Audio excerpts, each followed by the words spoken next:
I like peanut butter. I like peanut butter. Peanut butter. You're listening to the CreepGeeks podcast. I like peanut butter. I like peanut butter. Peanut butter. I like peanut butter. Today's podcast is brought to you by Audible. Get a free audiobook download and 30-day free trial at audibletrial.com/cheapgeek.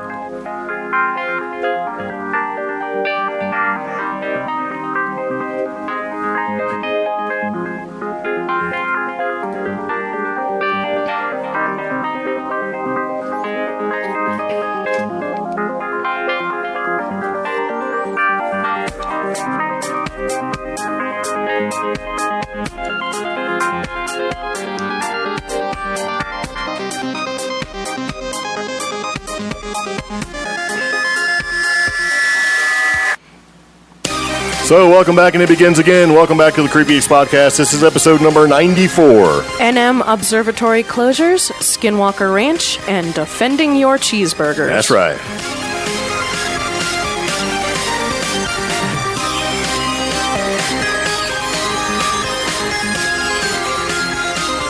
So, welcome back to the CreepGeeks podcast. If this is your first time tuning in, this is episode 94, but what are we? We are a offbeat news podcast where we explore the strange, the stupid, paranormal, and tech topics circulating the web. Very nice. And I'm Greg, and this is Omi. Hi. And so it begins again. We do this podcast every Sunday, or most every Sundays. We do it live on the YouTube, so you can follow along if you'd like to watch us do this live and struggle, because the struggle is real. Or you can just listen to the audio podcast like you are now. And if you are listening to the audio podcast, you can find us on iTunes and Spotify and iHeartRadio and Google Play Music. Pretty much anywhere you can hear a podcast, you can hear us too. Yep. Yeah. And if you don't know where to listen to us from, just listen wherever those places where I just listed to. You can just click there and follow. And anyway, if you are listening and you're following along, thank you very much. Appreciate it. If it's your first time tuning in, thank you very much and appreciate it. Mm-hmm. And if you'd like to subscribe to this channel, if you are watching our live broadcast on the YouTubes, please, by all means do. And if you hit the subscribe button and then that little bell next to it, if you tap the bell, you'll be notified when we do it. Turn on notifications. Yeah. And if you don't do that, but you happen to remember Sundays, or you follow us on Facebook, we do put links there as well, so you can join in the festivities. Yeah. So it begins again. You ready? Yeah. Okay, so we'd like to start off the podcast by saying hello to people who are watching with us live right now. Hello, people who are watching with us live right now. Good to see you. But we do like to do a couple different things in the podcast, and we have different sections and stuff that we do. And one of the sections that we do is basically Interesting Factoid. Oh, yeah. Yeah. But before that, if you would like to give us a review, we accept only the finest 3 to 5 star reviews anywhere you can find us, but iTunes seems to work. But anywhere you listen to the podcast, you can definitely do that. We do have a link to the iTunes link. I'm trying to put it in there, and it won't So let if you me. want to, yeah, I don't know what's going on. So, I mean, if you do that, that'd be super cool. But otherwise, stick around. We're going to be with you for a little while. And at the end of the podcast, the audio podcast ends, and we say see you later. But the streaming podcast stays on for a couple extra minutes so we can answer any questions and do a little chit-chat with people who've been watching the entire time. So you can stick around for that. But Annette, thank you very much, and see you later. That's it. We're done. Bye-bye. Did you let them know that they can call the show? No, I did not let them know that they could Okay. call the show. Why don't you do that? So you can always give us a call. The phone number is 575-208-4025. Hey, look, somebody's calling. Roswell area code. Yeah, nobody's calling. Stop. Leave a message if you want. Leave your name, or if you're not comfortable with that, leave your internet handle. Yeah, if you've got something you definitely want to share or something like that, something weird, creepy, unusual, we'd very much appreciate it. And But if you call during a live show, we may answer.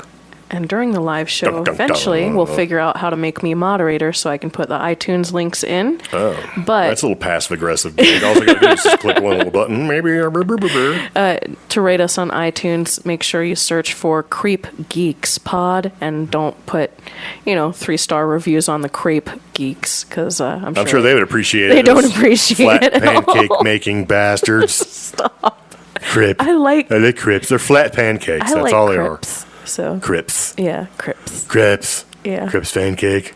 Sweet. Brittany's here. She's like, okay, I'm here. Very nice. So we got Jacob's here. Hello. Brian's here. Hello. Yeah. Jay's here. Hello. Brittany's here. Brittany would like everybody to calm down calm down. She's here. Okay. Oh, okay. So now we can start. Start. Cheeseburger. Jessica's here. Yeah. So, yeah, we got a bunch of people here. So let me figure out how to make you a moderator before, before bad stuff happens. Let me think about what I got to do with that real quick. So let me see. Divided by 2. It's okay. I don't even see you in there anywhere. Where are you? Let me see. There we got that. Let's see. Okay. This is an organic show. Do folks. I need to report you or remove you? Do you want baked chicken tonight or not? Baked chicken's already in there. And since we do this podcast on Sundays, and we're trying to do a little bit of an old school thing, it's something that we've been doing for many, many years, is we try to do a Sunday dinner. We at least have one nice dinner. A week. Yeah. So, and I think the last time we did this, it was chicken as well. But we like to do like a roast chicken kind of thing on Sundays. Dogs like it. It's just, it's good.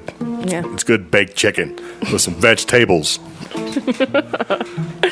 There you go. So anyway, you should now be the moderator, and we can go ahead and begin the podcast. Great.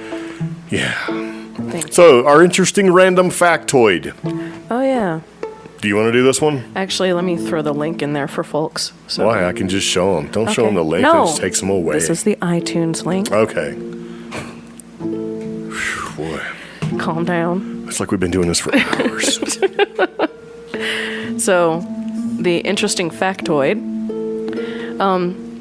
This got me because I knew a little bit about, the various wars that America has participated in. Things like the Korean War and Vietnam. Soldiers were exposed to things like Agent Orange and toxic chemicals and all sorts of things. Various vaccination tests and stuff like that. What I didn't know was our interesting fact for today, which is dozens of Korean War GIs claimed a UFO made them sick. And apparently this was a big enough deal that it made it onto an article on the History Channel's website.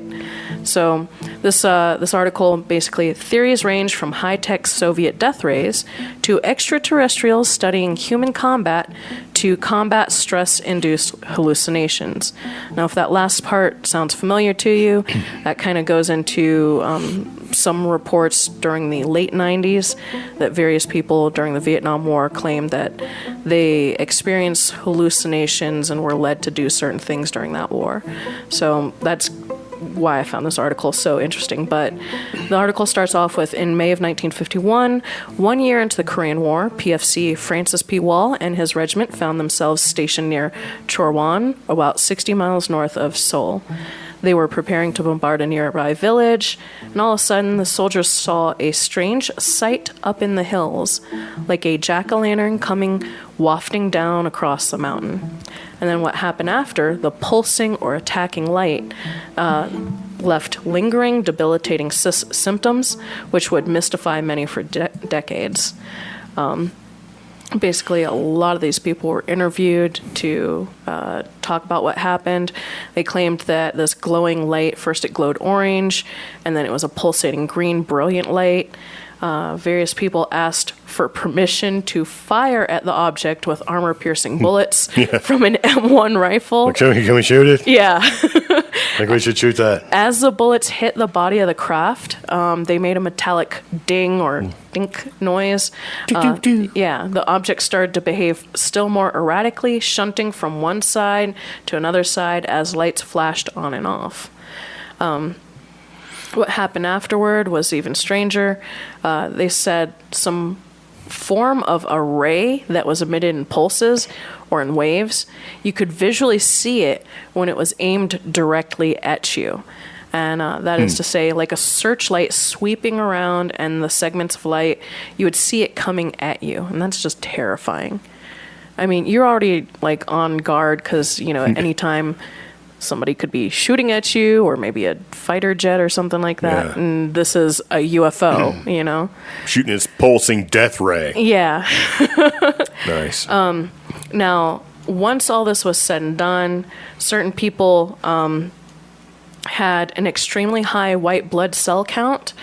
A former UFO researcher and NASA scientist Richard F. Haynes said that many of these people were too weak to walk. They had dysentery symptoms and other symptoms that sounded like the effects of radiation. Dang. That's spooky. A lot of people assume that this could have been a new Soviet weapon. There were 42 corroborated testimonies by additional witnesses, an average of more than one a month in just over 3 years. So, very credible article that UFOs, the malicious type, have been attacking us for a while. It is kind of weird. Yeah. I mean, granted, it's unexplained. We still don't have any theories of it. But if it's big enough to get credence and end up on the History Channel's website, I don't know. I believe it. So, Yeah. I mean, honestly, who knows Yeah. if this is UFOs or anything like it? I mean, Yeah. because, from what it sounds like, a pulsing weapon like that could be a microwave. Yeah. Because radar basically uses microwaves. So if you, and radar, it's high energy, man. Yeah. So just because we use it to hunt and track things But doesn't mean you can't use it to cook things, right? Yeah. Over So- 25 men had the same exact symptoms. Yeah. Well, I mean, microwave is a form of radiation. It Yeah. is radiation. So if you blast somebody with a really strong microwave transmitter, Yeah. you can cause a lot of these issues, and it will feel like you're being cooked from the inside. So just enough to debilitate you. So maybe somebody was trying something out. I don't know. Yeah. And the whole, the pumpkin thing, who knows what that is? I Yeah. don't know. It's just kind of strange. Well, if you think about it, like a jack-o'-lantern, 2 eyes, and then a Well- long light. I mean, I could picture that as 2 spotlights on some sort of plane vehicle. Yeah. Yeah. So. And, Jessica says we should be playing banjos for this. Yeah. Yeah. No. But, That is crazy. yeah. See, if it was the Korean black soldiers, then I can kind of see them not being, maybe what they were saying to be less credible. Because, I mean, we just came out of World War II, and our technology was pretty high compared to the Koreans overall. And our soldiers are pretty well trained. Not saying the Korean soldiers weren't as well trained either, but I think that, being more technologically advanced country, Yeah. that there's more credence to this story. Whereas if you look at the Koreans back then, a lot of them, they weren't as advanced And in general because they were. So I don't know, man. It's just kind of a strange story. that's another thing because while this article doesn't discuss any accounts of attacks on Korean soldiers, there are testimonies basically saying, yes, I saw this happen to the U.S. troops. And no Korean soldier that is at least indicated in this article was affected, just the U.S. troops. So That's what I'm saying. And I think that's why it has a little bit more credence to it. I don't know. It's just kind of strange. You know what I mean? yeah. It's like Mars attacks or something. So, but why did they say it was UFO? Just because it's just unidentified? Yeah. So, But yeah. but I like the way you say it, it just shot off like at a 45-degree angle. And it was gone. So maybe it was because around that time, it seemed like after the first atomic bomb and then the second atomic bomb and then the third atomic bomb, because you got the test that we did, and I'd say that they did in Roswell. I mean, I'm sorry, in Alamogordo, Denver by White Sands. Yeah. And then you had the other two that happened. And then you also had the atomic bomb that Russia dropped in a test and basically tested. And it seemed like after that is when a lot of sightings from all this stuff started showing up. Yeah. Like in the 50s. And the whole flying saucer thing became super popular in the 50s. So, very weird. Mm-hmm. Yep. Well, there you go. Okay. We need some weird music. Let's listen to the sound of Saturn. Yeah, it's quiet, yeah. It's too quiet. Yes, the sound of space. Yeah. That's nice. All right. So anyway, getting back to a couple different things here. So we're going to use the later article that I just put in there. So. Yeah, why did you put that there? Because it's more in depth. So. Yeah. Yeah, but I put that in there. That's You put number the 4. NPR one in. Yeah. Mine's a local one. So. Like KOB is any better. No, this is a Las Cruces Sun. Oh, like they're any better. They have a population of 6. So, yeah. No, they have more than that. All right. Anyways. So, I know we were ramping up talking about this last week. But, okay. So, about starting last week, everyone started getting very concerned because of this whole sunspot observatory closure. You gotta tell them what it is. Not everybody knows. Okay, so basically, the sunspot observatory was closed, just immediately closed. Well, what kind of observatory is it? It's a solar observatory. Yes. And they use it to basically measure sunspot and sun radiation activity. Yeah, this is in New Mexico. So if you're listening and you're not from New Mexico, being the way New Mexico is, there's a bunch of observatories around here. You've got like solar observatories, you've got regular telescopes, you've got the big radio telescopes, the very large array, the thing that Jodie Foster was hanging around in. We've been there. Yeah.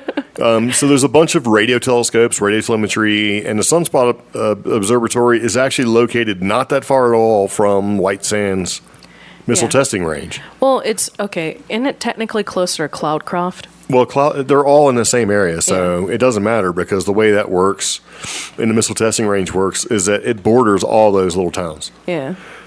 Because they have to have a certain, they have to have miles and miles of area just in case they shoot a missile or test a weapon or something like that and it goes wrong, they can bring it down and not worry about hitting people and stuff like that. Unlike in Virginia Beach, where you have Oceana, which is a master jet fighter base. And the jet crashed in our friend Steven's apartment complex. Yeah, because the mayor at the time, who was a long-term mayor, Mayor Myra Obendorf, promised the government, the Navy, the government, that they wouldn't build any more around the area, around the crash zone areas, because there's rules, right? Yeah. Because you have zones, like zone A, B, and C, and she kept encroaching into it, and they almost lost it during the BRAC ceremony, commissioning, whatever that thing is called. Decommissioning, where they see if the base that you have is worth keeping open or not. Yeah. So anyway, you have the missile testing range, which is pretty important, where they test stuff like that. And then bordering some of these edges of the missile testing range or observatories. There's like 7 in this area around through there, but the one we're talking about is Sunspot. It's funny. It's like a little belt across the lower part of New Mexico. Well, it's because it has the higher elevation where they're sitting. And this looks for solar radiation. That's what it does. Is it actually uses the telescope that it has to actually capture images of the sun and look for solar flares and hot spots and all sorts of crazy stuff. And this is a pretty significant one, even though up until 2 weeks ago, nobody had ever heard of it. Yeah. This is the Cloudcroft Sunspot Observatory that works with the Association of Universities for Research in Astronomy, a.k.a. Aura, which is, like the big thing about government entities and unnamed entities with names. Yeah. So, for short, it's Aura, but they are a pretty big one. They work in collaboration across the globe, sending different scientists to each of these observatories for different things. Yeah. So, the last we had known was that Cloudcroft was participating in something with another observatory in Hawaii, one in Argentina, and another one, I guess, someplace else. Yeah, see, which is not unusual because they do that. They basically share data. They point in the same direction where one records data for a minute, then the other one records data for a minute, then they bounce the information back and forth to make sure it's the same. Yeah. It's all part of making sure you have credible data. So they share the workload with all this. Yeah. See, here's the thing. The Sunspot, just out of nowhere, this place was shut down.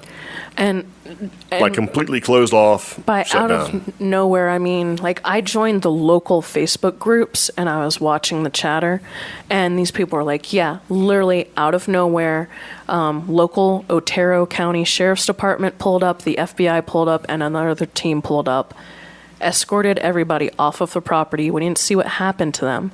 They also evacuated not just the observatory and the living facilities, they also evacuated 2 houses that were on the property and 2 homesteads that were near the property. Yeah.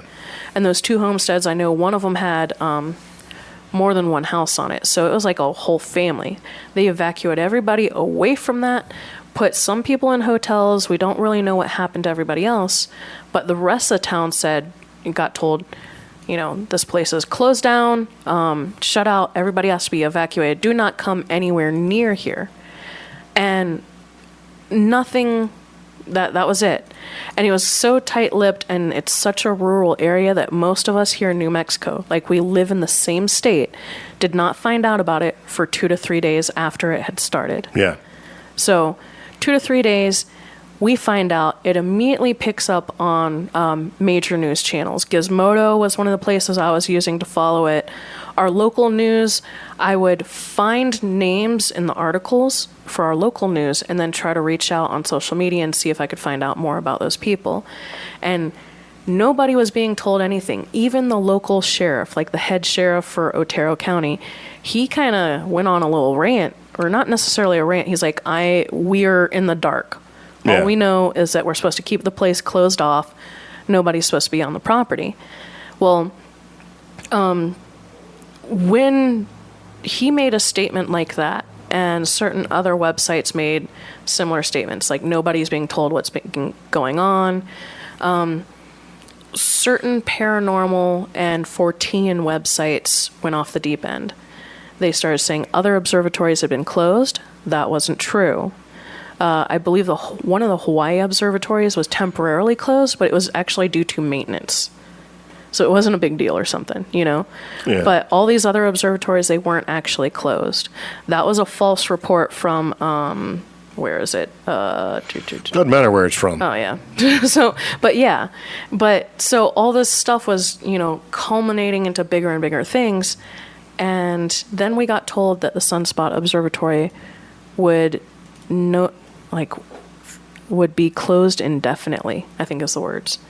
So immediately I started thinking, oh my God, somebody mailed, a disease or something in the mail or some sort of terrorism. I mean, a lot of that came about because of the fact that they actually closed down the post office. Yeah. But see, there were a couple different things that you're missing here. Yeah. The more observatories being closed happened about 3 days later. Yeah. There was a couple different videos where I found out about this was from YouTube. Yeah. Where they're saying what's going on, and they were saying that, okay, it was closed, right? Mm-hmm. Don't know why it was closed, and that they turned off the telescope, right? So you couldn't see anything, and that they were only showing partial images of what was going on, and what were they trying to hide? Because there was the theory that, okay, there's a bunch of stuff that's happened. Now, this kind of goes back to another theory that, okay, we've been in space for a very long time. We've got a base on Mars. We have a base on the moon. We have bases all over the place, and that our space force, if you will, right, has been in place since before we got to the moon. And we've been watching and seeing all of this stuff going down and been keeping an eye on this sort of thing for 50, 60, 70 years so far. And the reason why they shut it down is because coming from behind the moon was a huge UFO armada. Oh. Of 20 to 30 craft. And people were freaking out saying, hey, close it off, because then that would be the definitive proof that there's actually aliens. And then there was this lady who I won't say what her name is, released this bad footage that she took with her phone connected to a telescope of, look, you can see the flying discs. Oh, yeah. And you can see this. And all you could see was every little bit of manufacturing shit inside her camera. Right? Because it was all green, and I'm looking at him going, okay, this is junk. And people are like, oh, my God, the government's trying to hide stuff. And he kept going out of control. Was it like sensor refraction or something? Well, I had links at one time, and now all that stuff's gone. But no, it was just basically specs that showed up. See, because the way your camera works, and light goes inside the camera, the light itself gets bounced and scattered and refracted and everything like that. And there's coatings inside there to make sure the image that you get is the image you're trying to take a picture of. And the way this was done was that you could see bits of dust and all sorts of stuff inside there. And it was like, there you go, that's the definitive proof. I took this picture after the observatory went down. And it's like, okay, how can you point a telescope at the sun and get the same images that this radio telescope or this Sunspot Observatory telescope? All right, so it was garbage. Yeah. And then other people were like, well, they shut it down because of they don't want us to see what's going on. And then, oh, wait, this is definitely terrorists because the post office being shut down because they were worried about ricin and everything else, and, and they're like, okay. And then, so from there, it sort of went, okay, well, that's probably not what it is. And then the almost next to the final theory of what it was that, because they were doing active testing on the missile range. Yeah. Was that some sort of rocket or some sort of weapon that they were testing had a really highly sensitive payload, right? Yeah. And it went up, had a problem, came down, and since it came down a couple miles away from the observatory, and everything that was there was really sort of highly suspect and unknown, that they came in real quick and they evacuated everybody out of the area so that they could recover whatever was going on. Which would make sense. That totally makes sense, to recover whatever happened there and pick up, because this happened, allegedly something happened because there was reported an explosion type sound a day before this actually happened.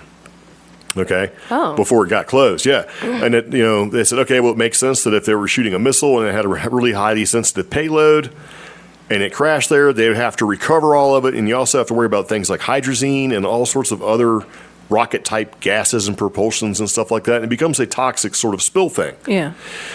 And the theory is that, well, they wouldn't normally worry about that kind of thing because that's what the testing range is for. But since it happened a couple miles away from this place and they were worried about off-gassing and everything else happening, that they had to evacuate those people. See, that would make sense. Because of shifting winds and things like that. Yeah. Because that was something they completely didn't take into account when they actually dropped the first atomic bomb, is that these winds would carry as radioactive fallout and contaminate 88 plus, 90 plus square miles of people. So there's rules in place for this kind of thing, and that was the thought, that they just got everybody out of there real quick, and since the post office is a federal installation, they had to close it. See, I didn't realize that. Yeah. And so there's a bunch of shit going on with this whole thing. And I'm reading this step by step going, what is going on with this? Yeah. Now, what are they saying? Finally, and there was video of people like driving onto the facility going, look, it's abandoned. Well, yeah, of course it's abandoned. They closed it. Yeah. And they said leave. And the fact that it was abandoned and there wasn't people there locked down guarding the facility tells me that it's not nearly as bad as what everybody thinks. It's not aliens. Yeah. Right? So. And then with the whole, at the same time that the rocket motor, failed missile test theory was going around, they were saying, oh, it's got to be espionage.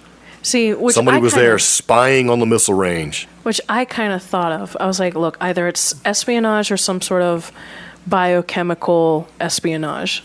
Something, which would kind of work because you're like, okay, so. Because the fact that here's the thing, one of the articles I did find stated that not only was the post office closed, but the only post mistress, I should say, she was. Mistress of the dark. Yeah, she was held and questioned for a very long time. Well. So, Yeah. And that, I was like, okay, I don't think it's something malevolent. I think,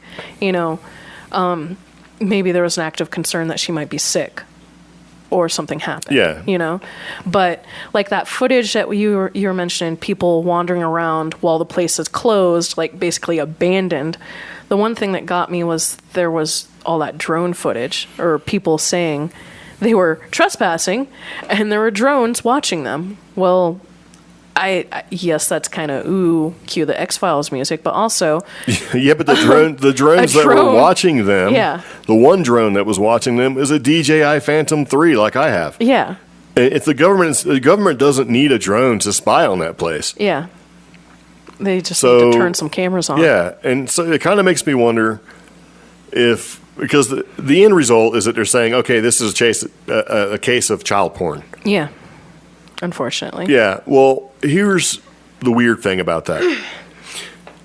If this facility handles classified or secret material, which it could, it's a federal facility, and they thought something like that was happening on their computers there, they would remove every computer in the building.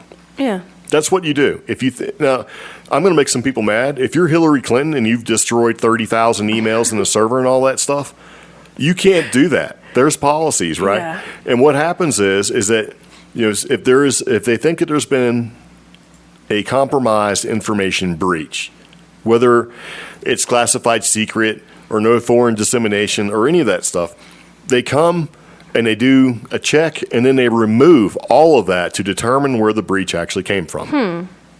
Okay? Yeah. So if you destroyed a computer, that's jail. Oh. If you were storing information, right, which can be considered secret or classified information, and you stored it somewhere else in an unsanctioned, unauthorized computer, that's jail time. Yeah. Okay, so whatever Hillary did was wrong. But see, if anybody else had done that, the same thing would happen. They would show up, like FBI or whoever's coming, whatever government agency is close enough and has the ability to recover classified and secret and top secret information, would show up and they would confiscate every computer in there, every server in there, all the electronic stuff. It has to go. Oh. And if they can't confiscate it or get it under positive control, then they would destroy it. Oh. So would they come in there for a case of child pornography and grab every computer? Yeah. Probably. It depends on what secure information they actually have there. So I don't know. I don't know whether it doesn't make sense to me that they would show up like that, right, for a day, kick everybody out of there, and obviously not take anything. Yeah. They just shut it down, and they didn't even lock it up, and they didn't place it under guard or anything like that. Yeah. Because if this was an electronic crime, like you were saying, you know, all that detail and all that data collection, all that recovery would be necessary. And the one thing that stuck out... It's required. Yeah, it's required. One thing that kind of sticks out is the cataloging and documenting of evidence, chain of evidence, things like that. There's that one video I think we shared last week of the dude walking through the observatory while it was abandoned, and he noted that there was significantly an X-Files DVD case that was just laying in the trash. Sadly, if you were holding photography or video crimes against children, you might want to store it in something inconspicuous. I would take that DVD as well. I would have taken everything that. Well, they didn't take anything. That's the whole thing. They didn't take anything. So it doesn't tell me. To me, it doesn't seem at all that it's a case of child pornography. Yeah, and because you don't evacuate an entire facility and a post office and basically lock this small place down for a case of child pornography. Now they are saying that this person, the person of interest that they have taken into custody. He's 30 years old, lived on the property, owned by his parents. He started to claim that he wasn't able to find his laptop. He started going a little nuts, saying there was a serial killer in the area and that he was fearful the killer might enter the facility and execute someone. So we have a possibly mentally disturbed person in distress. Maybe a dude's making up a cover story. Maybe I mean, it's possible. Who knows? It could be. But he's acting erratically. We don't know if this is true or not. But it's very easy to find a emotionally unstable person and use them as the fall guy for this whole thing. Yeah. And that's what bothers me, because so few details are coming out right now. Granted, as of today, they have just announced that this investigation is supposedly closed. Yeah, they don't even care. Yeah. And see, that's another thing. How can they close something that quick? Yeah. You know, they showed up and then they grabbed the one laptop? Yeah. Kicked everybody out for like 4 or 5 days. Then they didn't have anybody there. And then they weren't continuing an investigation. There wasn't like a skeleton crew of FBI people going through and sifting through everything and looking for all that stuff. There's multiple witnesses from the Cloudcroft area, including the video that I keep referencing, who say there was a strange smell on the whole compound or whole area. Some people actually pointed out a smell of ozone, and I'm like, okay, that's leaning towards, all of our original theories, all those things that I was mad at the media for jumping to conclusions, but also, hey, it could be very likely. If it was a bio threat, then you would need to kind of basically blow everything out, but it wasn't. You have people literally the next day walking around. Yeah. So to kind of wrap it up in a little bit of a nutshell, the Sunspot Observatory was just strangely out of nowhere closed. And now the reason why it was closed, they still don't know exactly. The theory was that they had seen something coming from behind the sun that nobody wanted us to know. So the FBI came in to claim everything so that no images or video or anything leading to first contact, if you will, would be released to the people, right? Mm-hmm. Then the next theory is that espionage was happening somehow. And then the next theory was was that, and this is right around the same time, that a rocket had gone down because there are missile testing ranges in that area, and it was a very sensitive payload, and they wanted to get people away so that people couldn't see them doing the recovery efforts of the rocket, right? Mm-hmm. And then the final theory is that it's a case of somebody who worked there storing, child pornography on government computers. And what makes it weird is they evacuated everything in the facility, which is not very big. They also evacuated a post office and a couple people that live in that area, and supposedly locked everything down under like quarantine conditions, right? Mm-hmm. For about 5 days. And then at the end of all of this, there's just saying, it was illegal material on computers, and that's why they closed everything down. And we've removed all that illegal material type stuff, and now we're going to open it back up again. Yeah. Yeah. So, in a nutshell, we had something pretty significant that does border on a conspiracy or paranormal or UFO level. Yeah.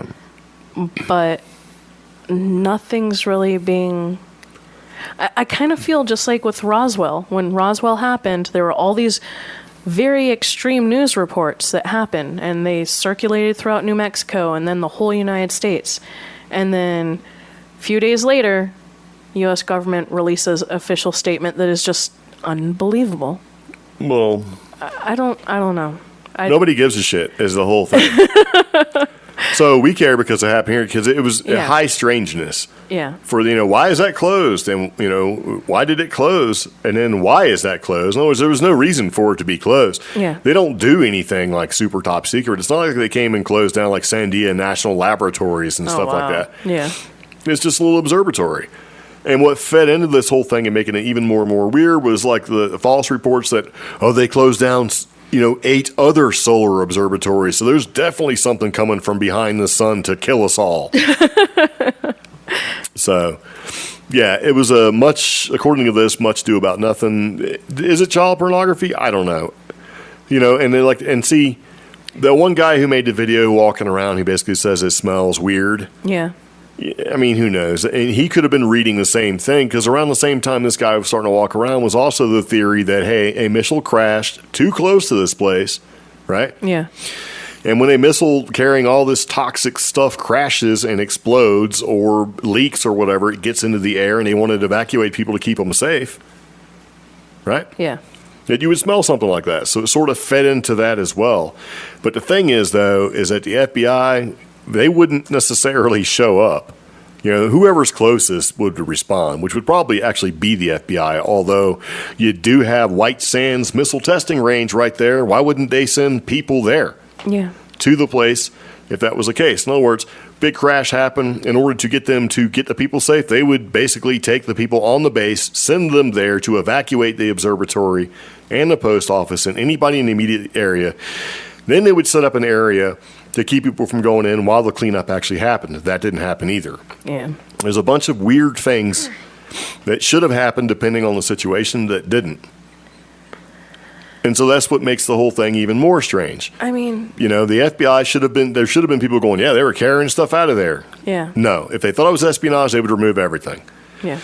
If they thought it was a terrorist attack using chemical, biological, or radiological type weapons, there would be a bunch of people there, and they would basically get rid of everything. And you know what? That's another thing. That didn't happen either. I haven't found it, but there was articles when this all first started happening about a disgruntled employee. And he was a researcher from another observatory. That was something that was also made up. Yeah. Because why would you contaminate and possibly kill the people that work there? You have to be a disgruntled employee. Yeah. You can blame everything off a disgruntled employee. Terrorism, nope. If somebody shows up to a government installation and starts shooting people, they will never call it terrorism. They will say disgruntled employee. Right. My thing was they were and that's happened 4 different times. Tweaking it a certain way, a disgruntled employee from a certain country of a certain ethnicity, and I'm like, wait, really? We're already throwing that out? And so, I mean, who knows? Yeah. So we have no idea. Is this whole thing over? No, something happened, and we still don't know what happened. Yeah. I'm in the Facebook groups watching stuff, and I think the last thing I saw, because these are very rural areas, so a lot of them will form little Facebook groups and just talk to each other about how the town's doing or what's going on nearby. And I think 2 days ago, somebody tried to drive up to the observatory, and the sheriff's department is actually out there saying, no, nobody's allowed, turn around. Well, yeah. But it's just one sheriff truck, so, yeah. That's all there needs to be. If it was anything more important or required government intervention. See, thank you. I agree, Prospero. So, he's, Well, excuse me. If a missile crashes, it would definitely be a military situation rather than the FBI coming in. Military intelligence would lock down the area rather than the FBI. Not true. Really? Yeah. If it's a small base, you don't have that many people. Now, as big as White Sands Missile Testing Range is, they don't have a lot of people on that base. Now, if the threat came from outside of that, or they had to, by command policy, notify other federal government installations, in other words, we need help, then they would totally contact the FBI. Okay. They would get the FBI first because they are government, right? Even more so than trying to do something like, activate the National Guard in the area, that kind of thing. So I didn't even think about that. Yeah. I mean, if it was really that bad, the National Guard should have. So, I mean, the fact that the FBI showed up, I mean, who knows?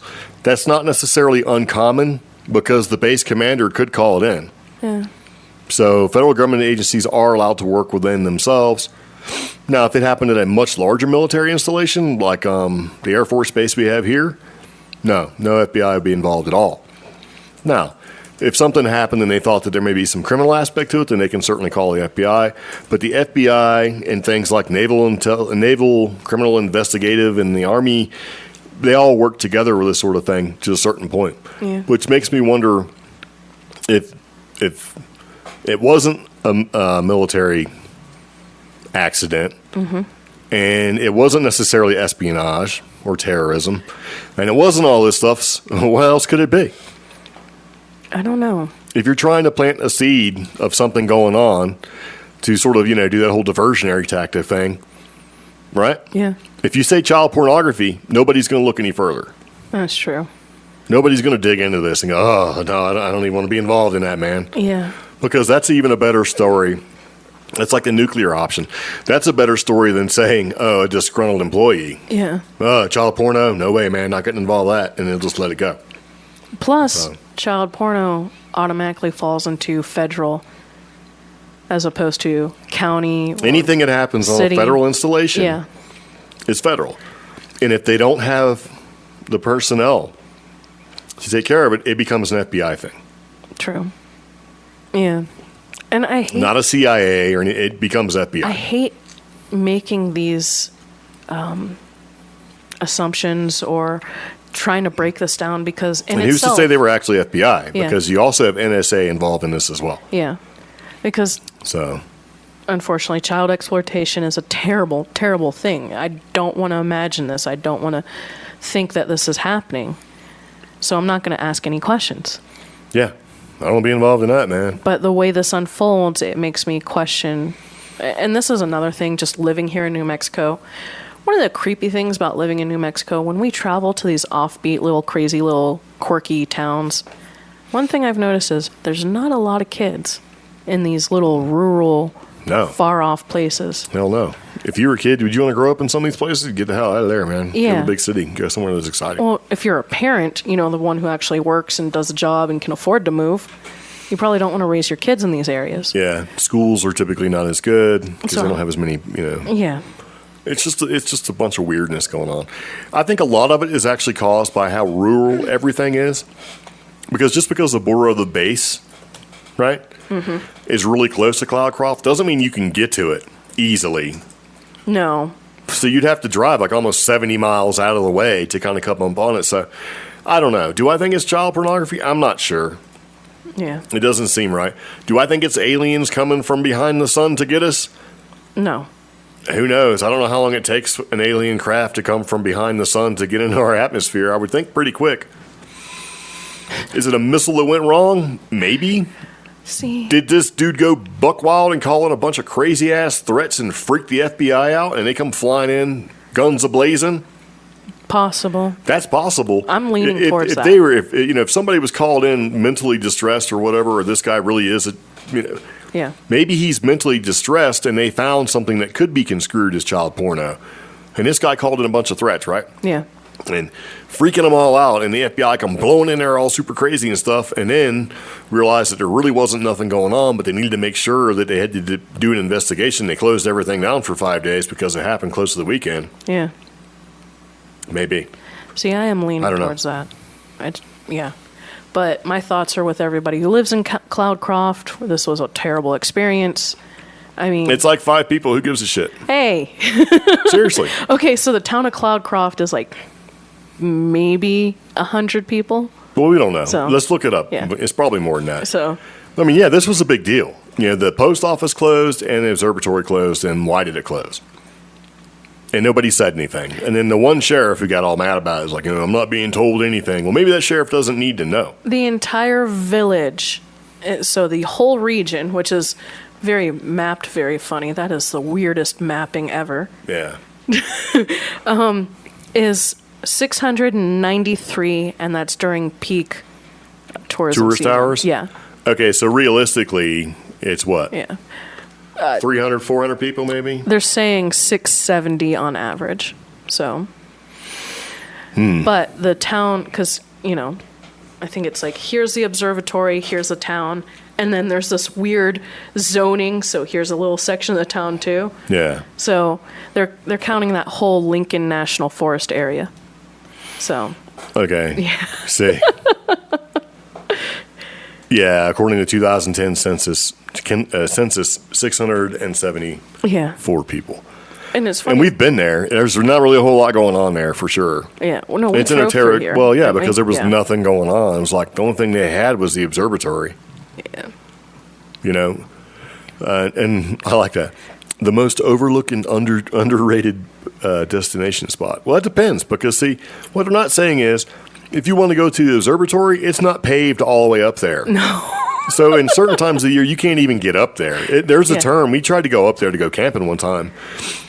And it was like we couldn't even make the left-hand turn to get on the small dirt road to go up there. Yeah, our friend Carlos has been up there once or twice. Yeah, it's great. Yeah. You can see the stars, and you can. It's it's up there. It's nice and clear. But you can't get up there without a truck. So, I mean, If your vehicle can make it, you can go lay on a blanket in the freezing cold and watch the most amazing stars. Yeah, which I would do. But, yeah. But, yeah, I don't know. It just... Well, the Freedom of Information Act, as somebody's bringing up in the old chat here, yeah, you could do that a couple years from now. Yeah.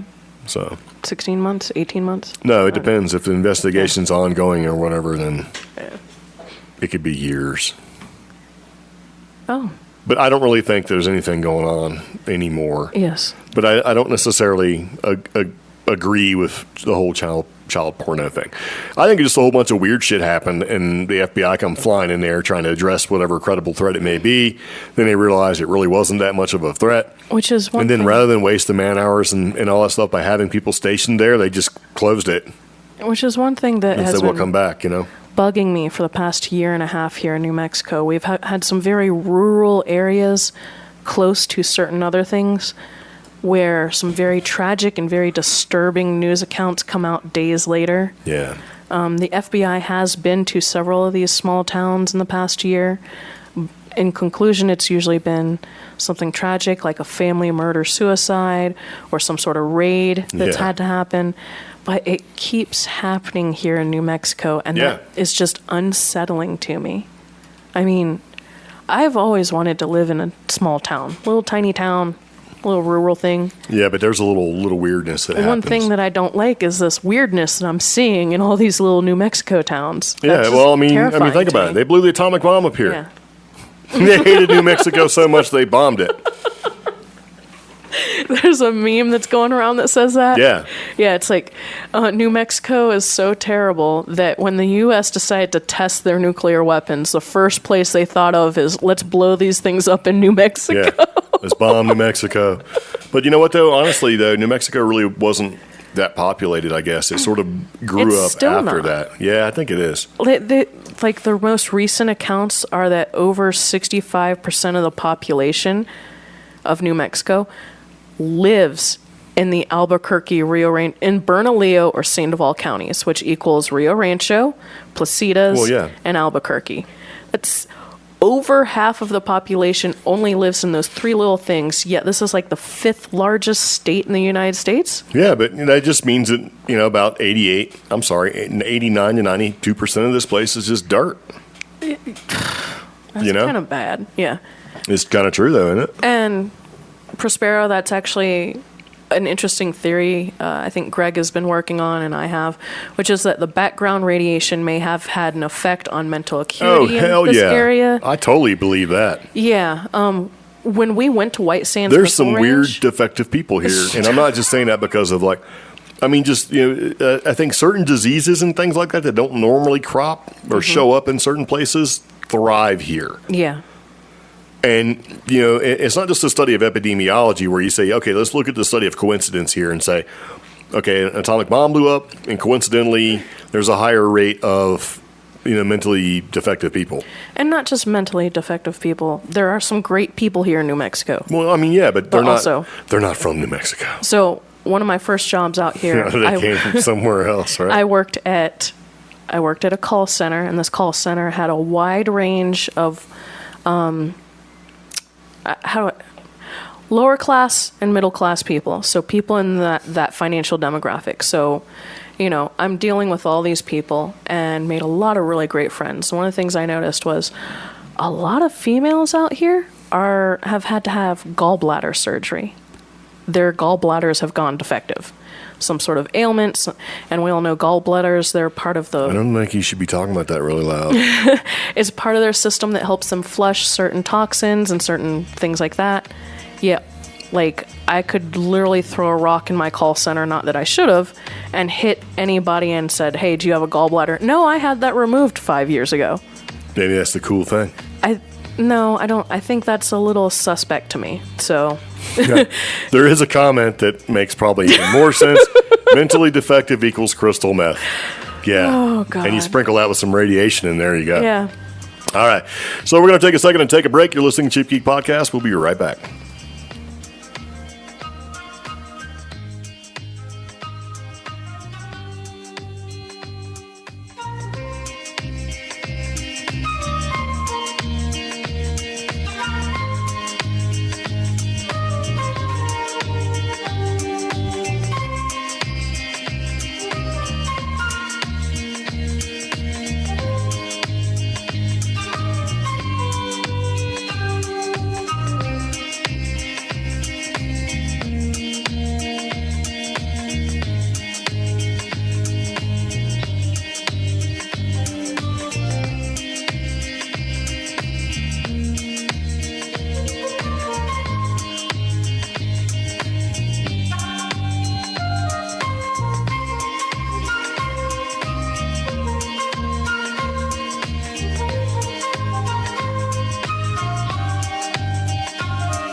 Audible is an audio entertainment that entertains, educates, and inspires.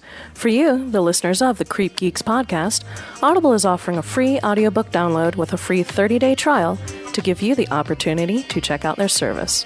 To download your free audiobook today, go to audibletrial.com/cheapgeek. Again, that's audibletrial.com/cheapgeek for your free audiobook.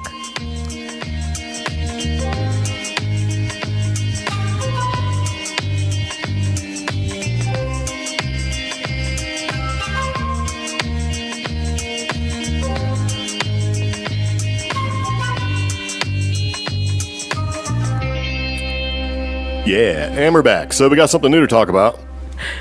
Yeah? You want to talk about it? I don't care. Okay, you talk about it. I don't care. Talk about it. All right, so every once in a while we find something pretty cool, and this is pretty cool. This Laredo, Texas teacher shares photos of UFO sighting near Laredo. Oh. Yeah. Yeah. So what does that mean? I don't know. We're going to look. So we will share to you through the magic of all the technology that we've come up with and figured out how to put all this that you see in front of you together for low money, which is still too much money. Bam. So let's all look together and see if we can see this UFO sighting. And for those of you listening to the audio podcast, we'll describe it in great and agonizing detail. What? What they're looking at. Are you even paying attention? No. Exactly. Okay, so this San Antonio man, right, said he got this first photo was caught 30 minutes north of Laredo, and it shows a UFO. No, not for nothing. To me, it looks like a Lego piece in the sunset, which just tells me that something moved. So I don't know. Already, we're not looking good when it comes to, is this an actual UFO, right? There's a slideshow so you can see it. Yeah, watch. Yeah. I'll press the next one. There it is. And it looks like the sort of the top angled side of a Lego piece that through long exposure has been moved. You know Right? what it looks like to me? He's a teacher. That looks like highlighter when you got something wrong. Maybe. That's just kind of dumb. It actually more looks like the candy you get that you unroll. Yeah. What was that stuff? Like Airhead? Not Airheads, but remember it was like all salty and sweet? Yeah. Fruit roll-ups? No, it was like, it was kind of like that, but it was like, it wasn't fruity. It wasn't good for you at all, but it was like unroll it. And it was like sweet and sour. And anyway, it still doesn't look like a UFO. Yeah. It looks like kind of a beef up, and then there you go. Boom. You get a slideshow part that says UFOs in Texas. So this guy said that he seen a UFO, submitted 2 pictures that look like Lego pieces, and that's it. So I don't know. Oh, you should click next on this. Click next again. Look at, it's a basket, everybody. It's a, Or it could be the bottom of the TARDIS, yeah. or a cube coming down from the sky. It looks like a basket. I almost bought at Michael's Arts and Crafts. And then this guy, I like how he circled it and put UFO so you could see that. It doesn't look like a UFO to me. There's a speck in the sky. That's a UFO. Yeah. Could be a balloon. I don't even see it in the next This is one. like Google Maps showing where this guy lives on Tyler Street. Yeah. And that's it. That's it. Yeah. Image. Okay. So when I see stuff like this, it kind of makes me sad. Because you're like, man, this is going to be great. I'm gonna check it out. I'm gonna see, maybe it'd be cool. Like, man, without a shadow of a doubt, that looks like that could be from somewhere else, right? Yeah. And it never is. It's always something dumb. It's like, oh, here's this rectangle in the sky, UFO. I mean, granted, you don't know what it is, and it looks like it's in the sky, so it could be an unidentified flying object. Yeah. But it's not a saucer, man. It's not what we would think to be a UFO. Oh, there's more. It's just like a shit picture.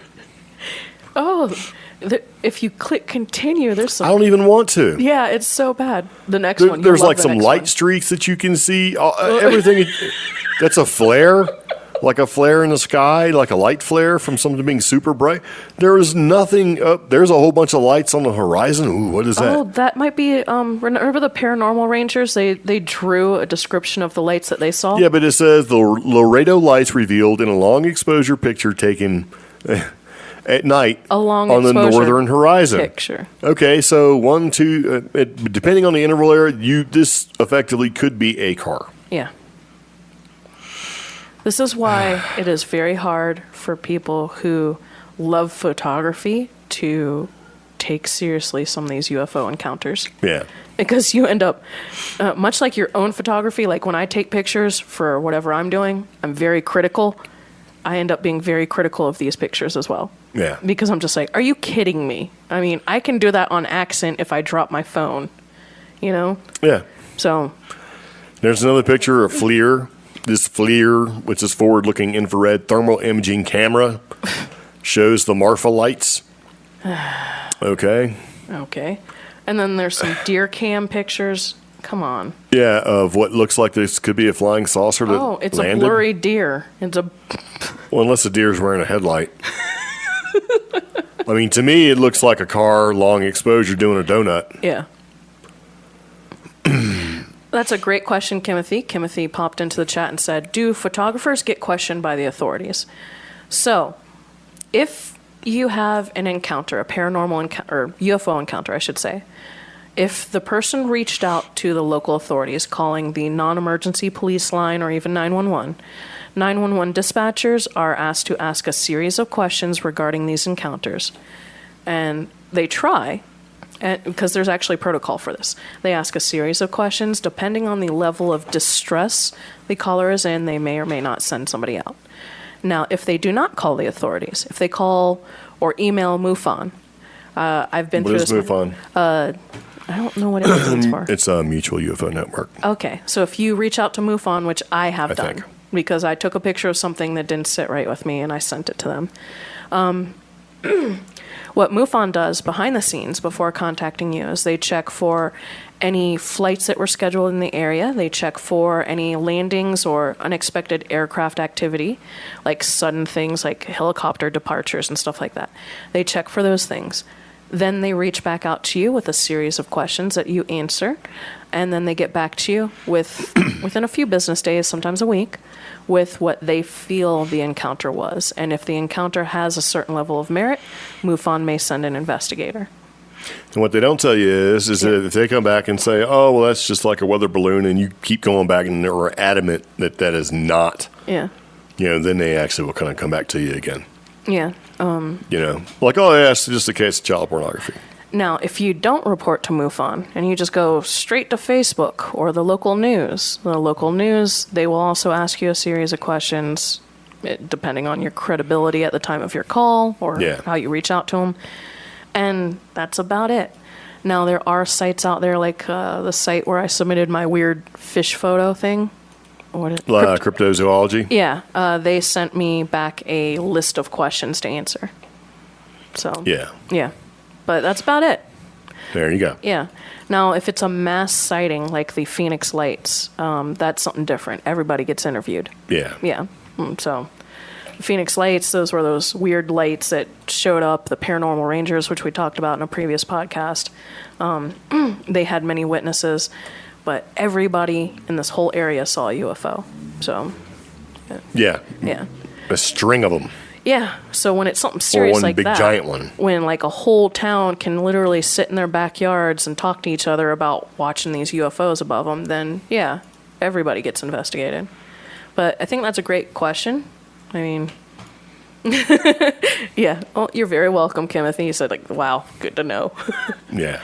But yeah, I mean, there's a process these days. It's not like, back in the 50s, 60s, 70s where you told a story after seeing something to one of your buddies and eventually the town sheriff comes and asks you some questions, or somehow it makes it onto Weekly World News.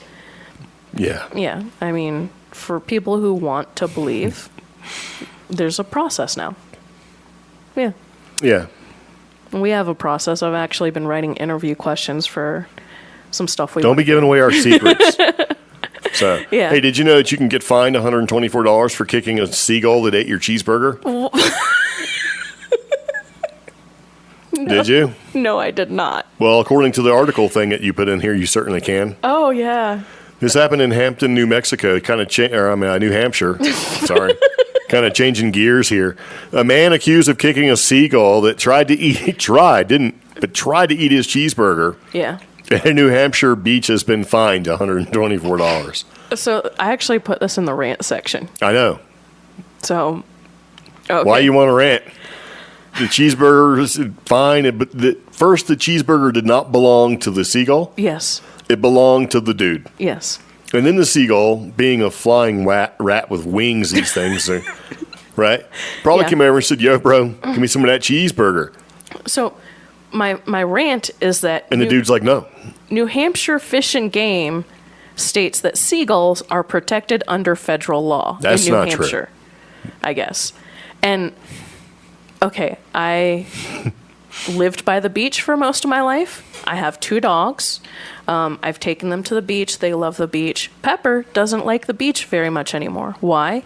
Because one time she got into a altercation with a seagull who wanted to take something from her. That's right. And actually got her on the top of the head. And it made me so mad because I am a full-grown woman stumbling in the sand trying to chase after a seagull that's trying to get my little dog. It's a good thing you didn't kick it because you would have had to pay $124. And what would have happened if Ben had decided to, take a chomp out of that seagull? He didn't have pockets and or a wallet, so probably nothing. I mean, you should be able to defend your cheeseburger against these flying rats, and I don't think this man should have been fined $124. Well, police investigated a report from a bystander. There you go, somebody getting involved, right? Yeah. And then they said that the guy's name, Nate, we'll just call him Nate because that's his name, Nate ran close or whatever, you can see it, said he just returned from getting a cheeseburger and fries and was sitting on the sand. Yeah. Right? He says the seagulls got to the burger and he spun around with his leg to shoo one away, but struck the bird.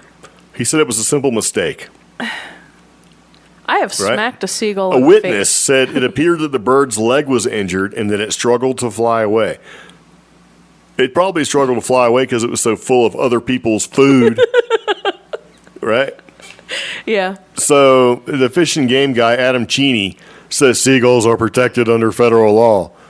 I don't think so. Yeah. We should ask the Google. Yeah. Or if anybody's in the chat and they're quick on the draw, they can ask the Google, are seagulls protected? Oh, wow. It's actually the top search result. What does that say? Are seagulls federally protected? Legal status: gulls are classified as migratory species and thus are protected by federal and, in most cases, state laws. In the United States, gulls may be taken only with a permit issued by Fish and Game. Huh. Well, my first search result was seagulls are evil.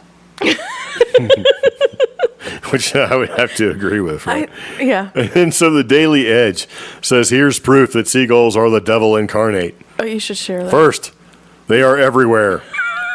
Which that's like, okay.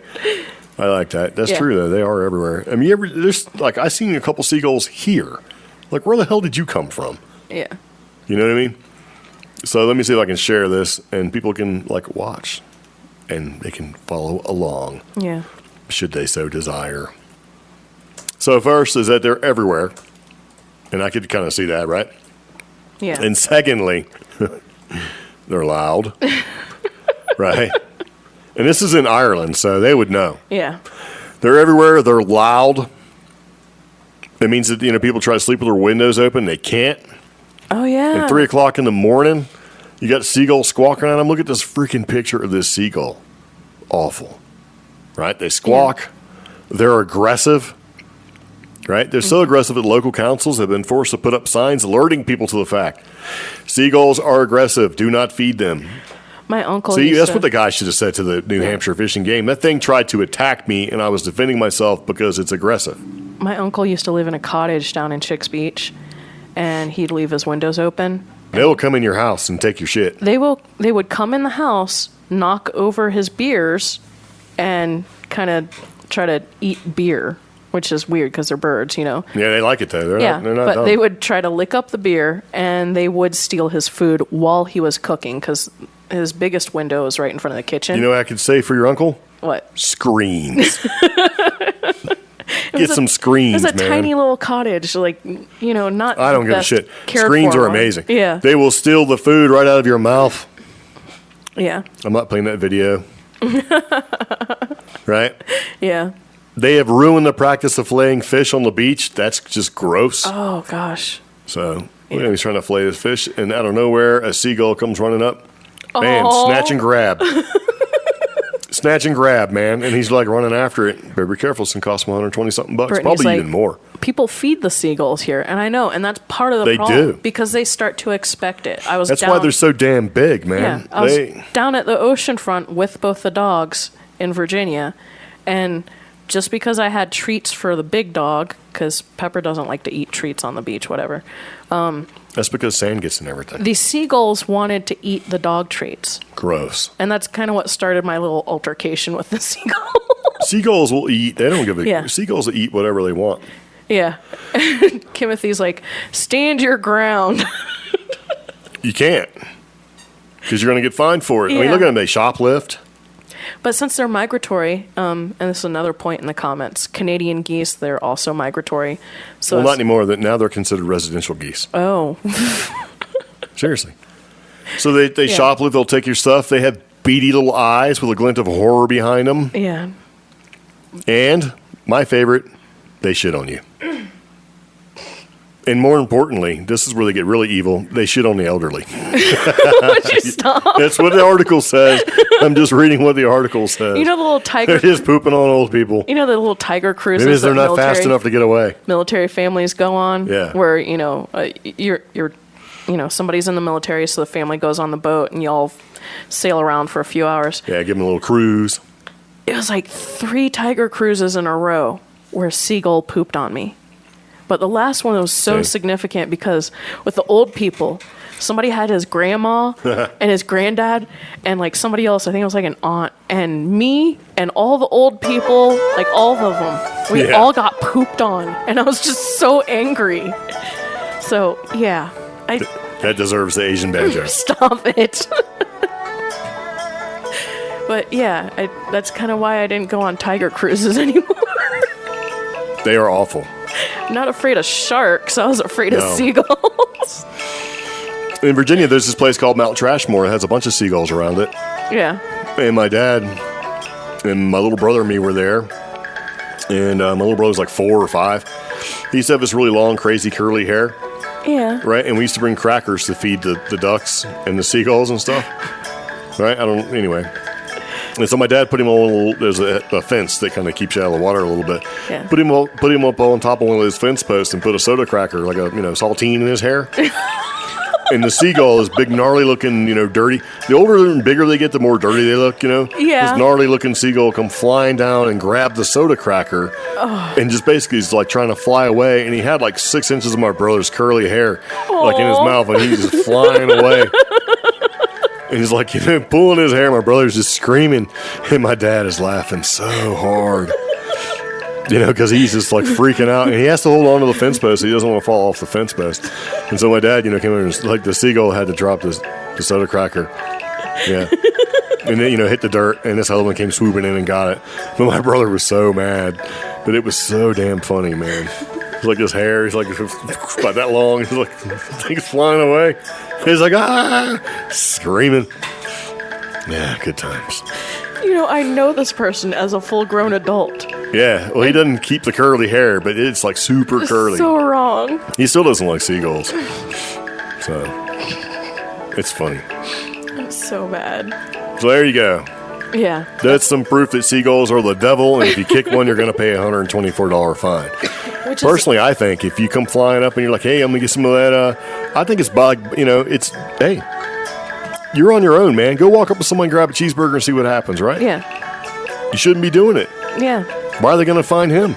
And that's the point of my rant. I don't think they are an endangered species. I don't think that the seagull was in any harm, because I've seen seagulls fake injuries. Oh, yeah. To get more bread or crackers than other ones. And then, because there's this viral meme or video going around where this girl was crying because she saw a duck standing with just one foot. Yeah. And she was crying for like 10 minutes, and then she's like, y'all, and he puts his foot down. Seagulls do that too. Yeah. So I don't think any sympathy should have been given to the seagull. Yeah. And being someone who grew up right next to the beach, like literally, I mean... And if you work down by the water. Yeah, or working down by the water. Like Brittany works down by the water, and she's like, they creep up on the dock. They do. They just wait, man. I have no sympathy for seagulls. Wow, I didn't know that. In British Columbia, it is illegal to possess the feathers from crows, seagulls, eagles, or other wild birds unless you're First Nations. Oh, wow. That means native. Well, we have a similar law here in the U.S. for eagles, certain hawks, and owls. Yeah. So you can't own that stuff. They just covered everything in British Columbia. They're like, yeah. In the United States as well, or USA, you can also not hunt certain animals unless you're First Nations or Native people. So, yeah, that's... I don't know. I wouldn't want a seagull feather anyhow. I mean, those things fly. Gross. They fly into dumpsters, seriously. They don't give a crap. But that was my rant, because I don't think that man should have been fined. Seriously. Yeah. Oh, my gosh. My other rant, this has been going around the news. You got multiple rants? Yeah, I did.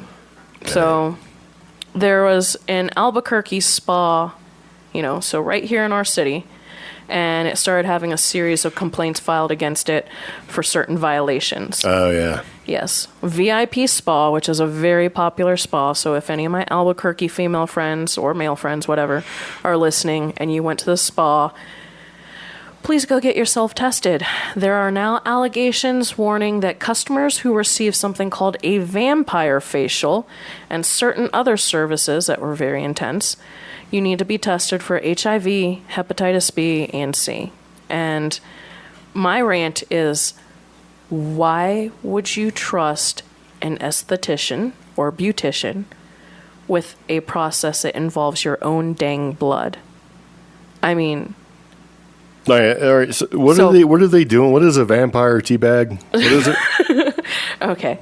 So what is it? A vampire facial. Vampire facial. From what I understand, it's where they take your own blood and re-inject it into your, like, the first couple layers of your skin. So. I think we're back. I like the chat. Chat was like, I was like, wait, what? That was a cliffhanger. Nice. All right, so our internet took a dive. Yeah. So I got up and reset the router real quick, sprung into action, and put all my technological skills at use. Just unplugged it, plugged it back in, jiggled the cord. Yeah. And it came back. And if you're listening to the audio podcast, you may not know this even happened at all. Yeah.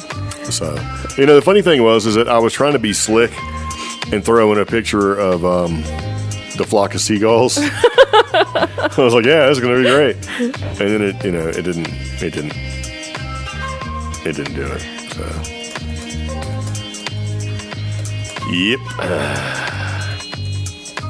Okay, so should I get back on my vampire facial rant? Yes, get back on the... Wait, let me show them a picture of what probably killed it was this amazing, wonderful... here, let me share. There, I was just trying to show you this. And the reason why the picture is so small of the flock of seagulls is because I think they had like 2 hits.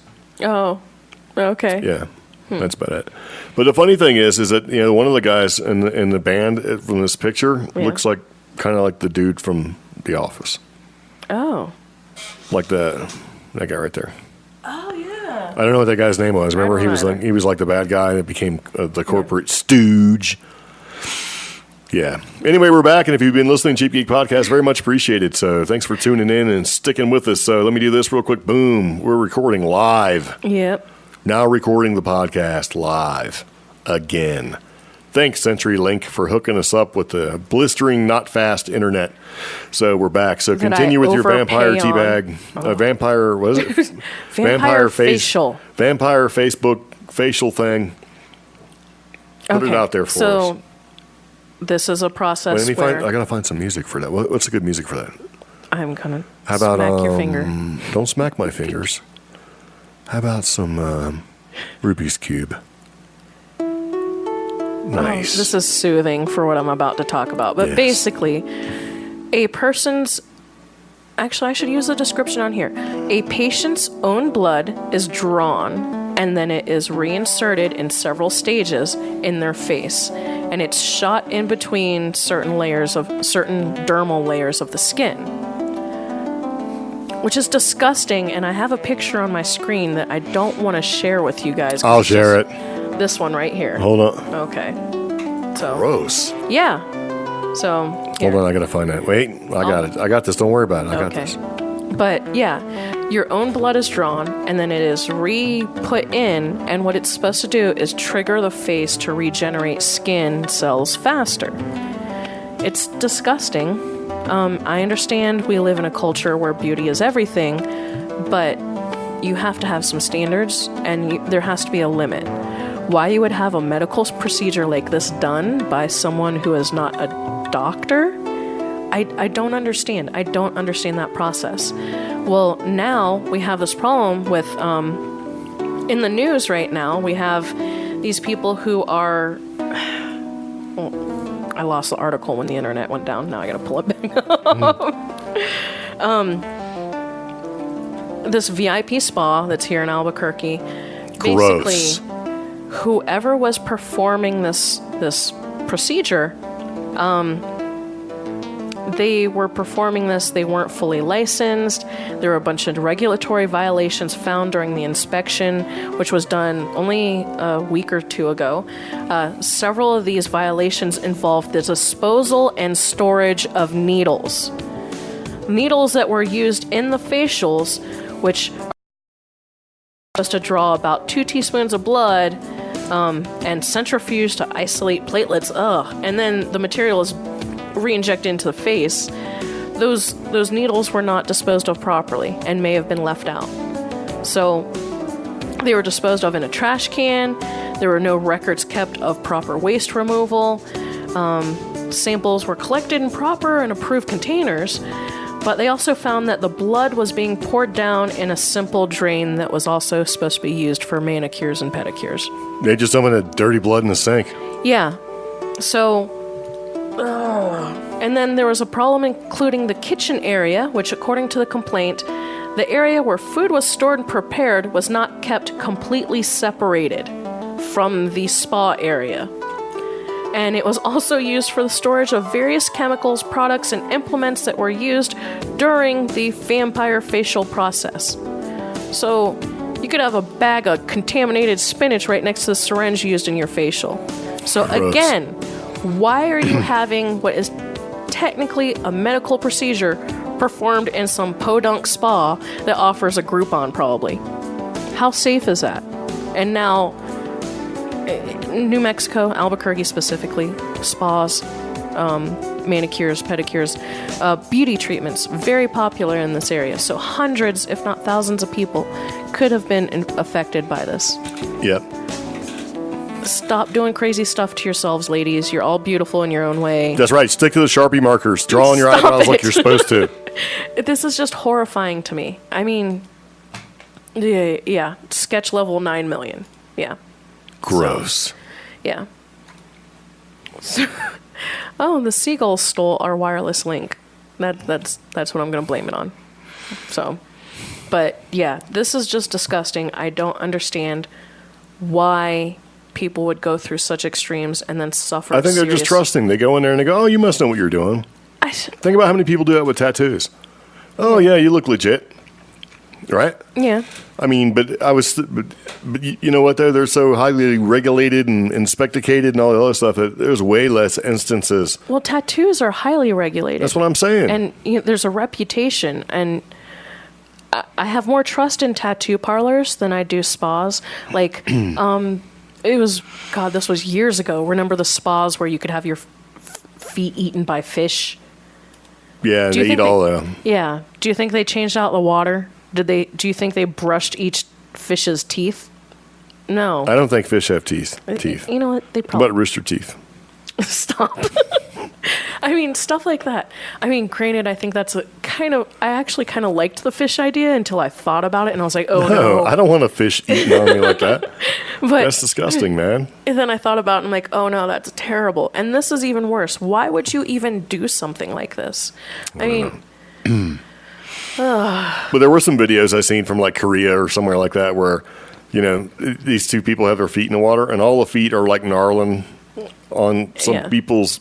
I mean, all the fish are like congregated in one area, that little where you put your feet, like eating on this one lady's feet, and they're like totally ignoring the other guy.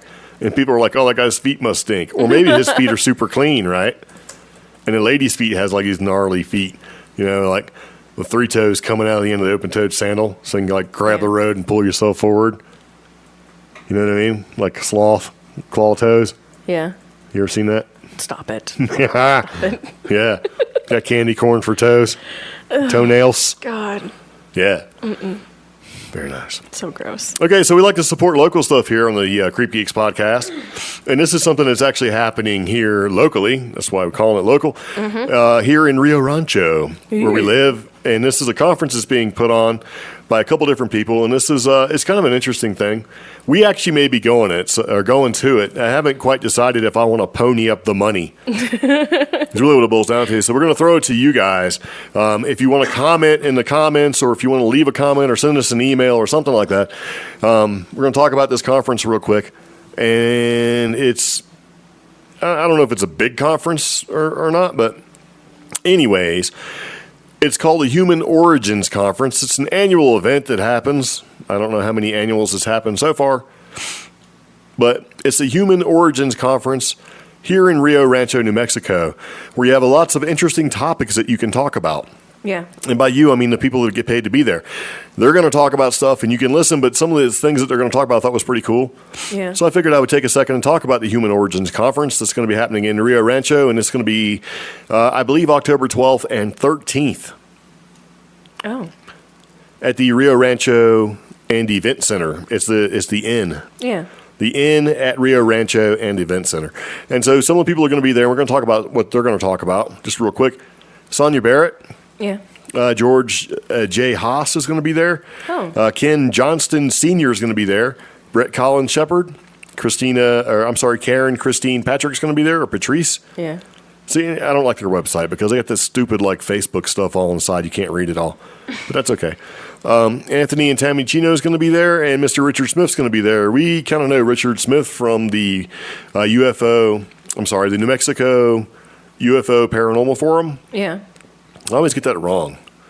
But, the conference mission is going to be, who are we, where did we come from, where are we going, and what's the true history of the human race? Oh. So I'm like, well, let's see, right? Yeah. So it's going to be sponsored by the New Mexico UFO and Paranormal Forum, right? And so that was kind of cool. And it kind of gives a little bit of blur, but some of the stuff that's going to be the speakers and what they're going to be talking about, I thought was pretty interesting. So I kind of want to go back and so I can show you guys, because I lost a lot of the stuff when the internets went down. Yeah. It's like, oh, that's great. Well, just randomly click on some stuff. Yeah, some of these people, you've heard of, George J. Haas. Or you may have heard of. Yeah. He's been on Ancient Aliens, and I think he's done some shows on Beyond Belief with George Norrie. Yeah. Sonia Barrett, which I didn't know much about, but there we go. I found, yeah. She's the executive producer for a documentary called The Business of Disease. And Collective Frequency is Anthony and Tammy Chino. I don't know where I know them from, but I could have sworn I've seen them on something. Yeah. They talk about healing frequencies and things like that, and I kind of want to get into that because that ties into infrasound, which is something I'm still doing some research on, or because I want to be able to speak reasonably intelligently about. Yeah. Yeah, and see, I'm kind of interested in going, but again, I kind of want to know if you guys think we should go and maybe try to figure out some way to broadcast from there. I think it'd be kind of funny, where we could, have a little sign up, hey. But George Austin, the MarsCodex.com. Yeah. Right, and okay, let me click on it. Let me show you guys. The MarsCodex.com, if it ever wants to show up here with our slow internet, is basically, well, that website's garbage, isn't it? Wow. Oh, okay. It's sort of, look at that, insert PHP. And see, okay, I think the conference is going to be cool. I need to go on a slight rant. Yeah. Okay, so you have UFO, paranormal, ghost, all this stuff, right? This 14 stuff, cryptids and all this junk. Then you look at the people who do research and they write books and they talk about stuff. They all look weird in one way or the other. That's what Brian just said. Yeah, they all look like they're weird. They got weird hair, whatever's going on here. And then they have their social media presences or whatever, so you can find out more information. And you go there and it's stuff like this that doesn't work. Yeah. Insert PHP, or the website's been designed since 1922. It's just it doesn't lead any credence to it at all. This is the equivalent of the blurry calculator. I shot this UFO footage with a potato presence on the internet. Maybe we need Jay to reach out to this guy so he can get a decent website. Yeah. It's like astounding discoveries on Mars revealed in a new documentary. The Codex talks about structures and things that are found on Mars. Yeah. like the face on Mars and stuff like that, which was like Hoagland's big thing, Richard Hoagland, who also has weird hair. Have you ever seen Richard Hoagland? No. Richard Hoagland kind of looks like the face on Mars. He was, he worked for NASA for a long time. He was on Coast to Coast. He's on Coast to Coast periodically, but all these UFO researchers, paranormal, they always got something weird going on. Yeah. And then you look at like their pictures and you're like, what is that? And like their headshots and stuff, everything looks weird. Linda Moulton Howe's got these big giant baubles. It's like there's always something that throws them off. It's like, a lot of the credibility, sadly, is derived from appearance. And when they look the way they do, it doesn't lend towards the credence or the credibility of what they're saying. Yeah. And then you see like websites like this. It's a great looking picture. But then you get in search PHP echo get the title. Like, come on, man. And I understand that these people don't necessarily handle all their social media and all that stuff, but find somebody who does. Yeah. We do all this stuff on a shoestring budget. Which means a lot of it we do ourselves. No, all of it we do ourselves. There is no like, let me call the tech guy. It's us. We're resetting a router. We're jiggling the chain, right? I'm figuring out why IFTTT doesn't want to do its recipes correctly. It's stuff like that. We're doing the coding of it. We're doing, logos and stuff like that, with the exception of the Bigfoot logo, which is put together, by one of the guys I work with. Yeah. So I guess the rant I have is that I don't know if I could personally put something out like that's obviously missing. When's the last time you checked your website? You know what I mean? It's a little bit of a rant. I think for more credibility. Now, that guy, the crazy hair, the Ancient Aliens guy, George Tsakoulis or whatever that guy's name is, you know what I'm talking about with the hair? Yeah. That dude's doing that on purpose. Yeah. So that you will remember him. Oh. And I get it. If that's like a tool or a mnemonic you're using so that people remember you and what you're talking about, and you're drawing people in that way to get the attention, I totally understand that. Because that's intentional. Because the guy doesn't walk around looking like that all the time. Because I've seen him do that, where his hair is like super crazy for no reason. Yeah. But a lot of these people, they're not doing that intentionally. They're just, that's cool, man. That's just how it is. And it just makes it kind of... It's the equivalent of wearing black socks with sandals and shorts that are too short. They go up above your knee with you look like it's kind of embarrassing, I guess. Yeah. Well, I have weird hair, and sometimes I wear. That's different, though. Earrings. It's intentional. These people are just doing it thinking they look good. Yeah, I look good. So, like, if I come out with a book in the next 6 months, I need to look normal for my. You should look like you're credible. Yeah. So when people go, let's see what this person has to offer. They look normal, right? They look normal. Let me check it out, right? Yeah. Because, that George guy from Ancient Aliens or whatever became a little bit of a rock star. He's in the memes and stuff like that. So, I get why he's doing what he's doing. Brian says take off the screen so he can get a look at us. And Brittany's like, you're describing my Wawa Run outfit. And that's the thing. I know we have a very eccentric farmer coworker that I've known, and I would always catch her when she was running errands, either going to the post office after her shift because we both worked as closers, or going to the grocery store, or even Wawa, which is popular on the East Coast. And she looked crazy. She had permanent makeup, which was part of the problem, but the rest of her face didn't have any makeup on. Yeah. So she would be in like sweatshirt, sweatpants with those crazy nails. Now everybody knows who I'm talking about. And no, I think two people know who you're talking about. And her permanent makeup.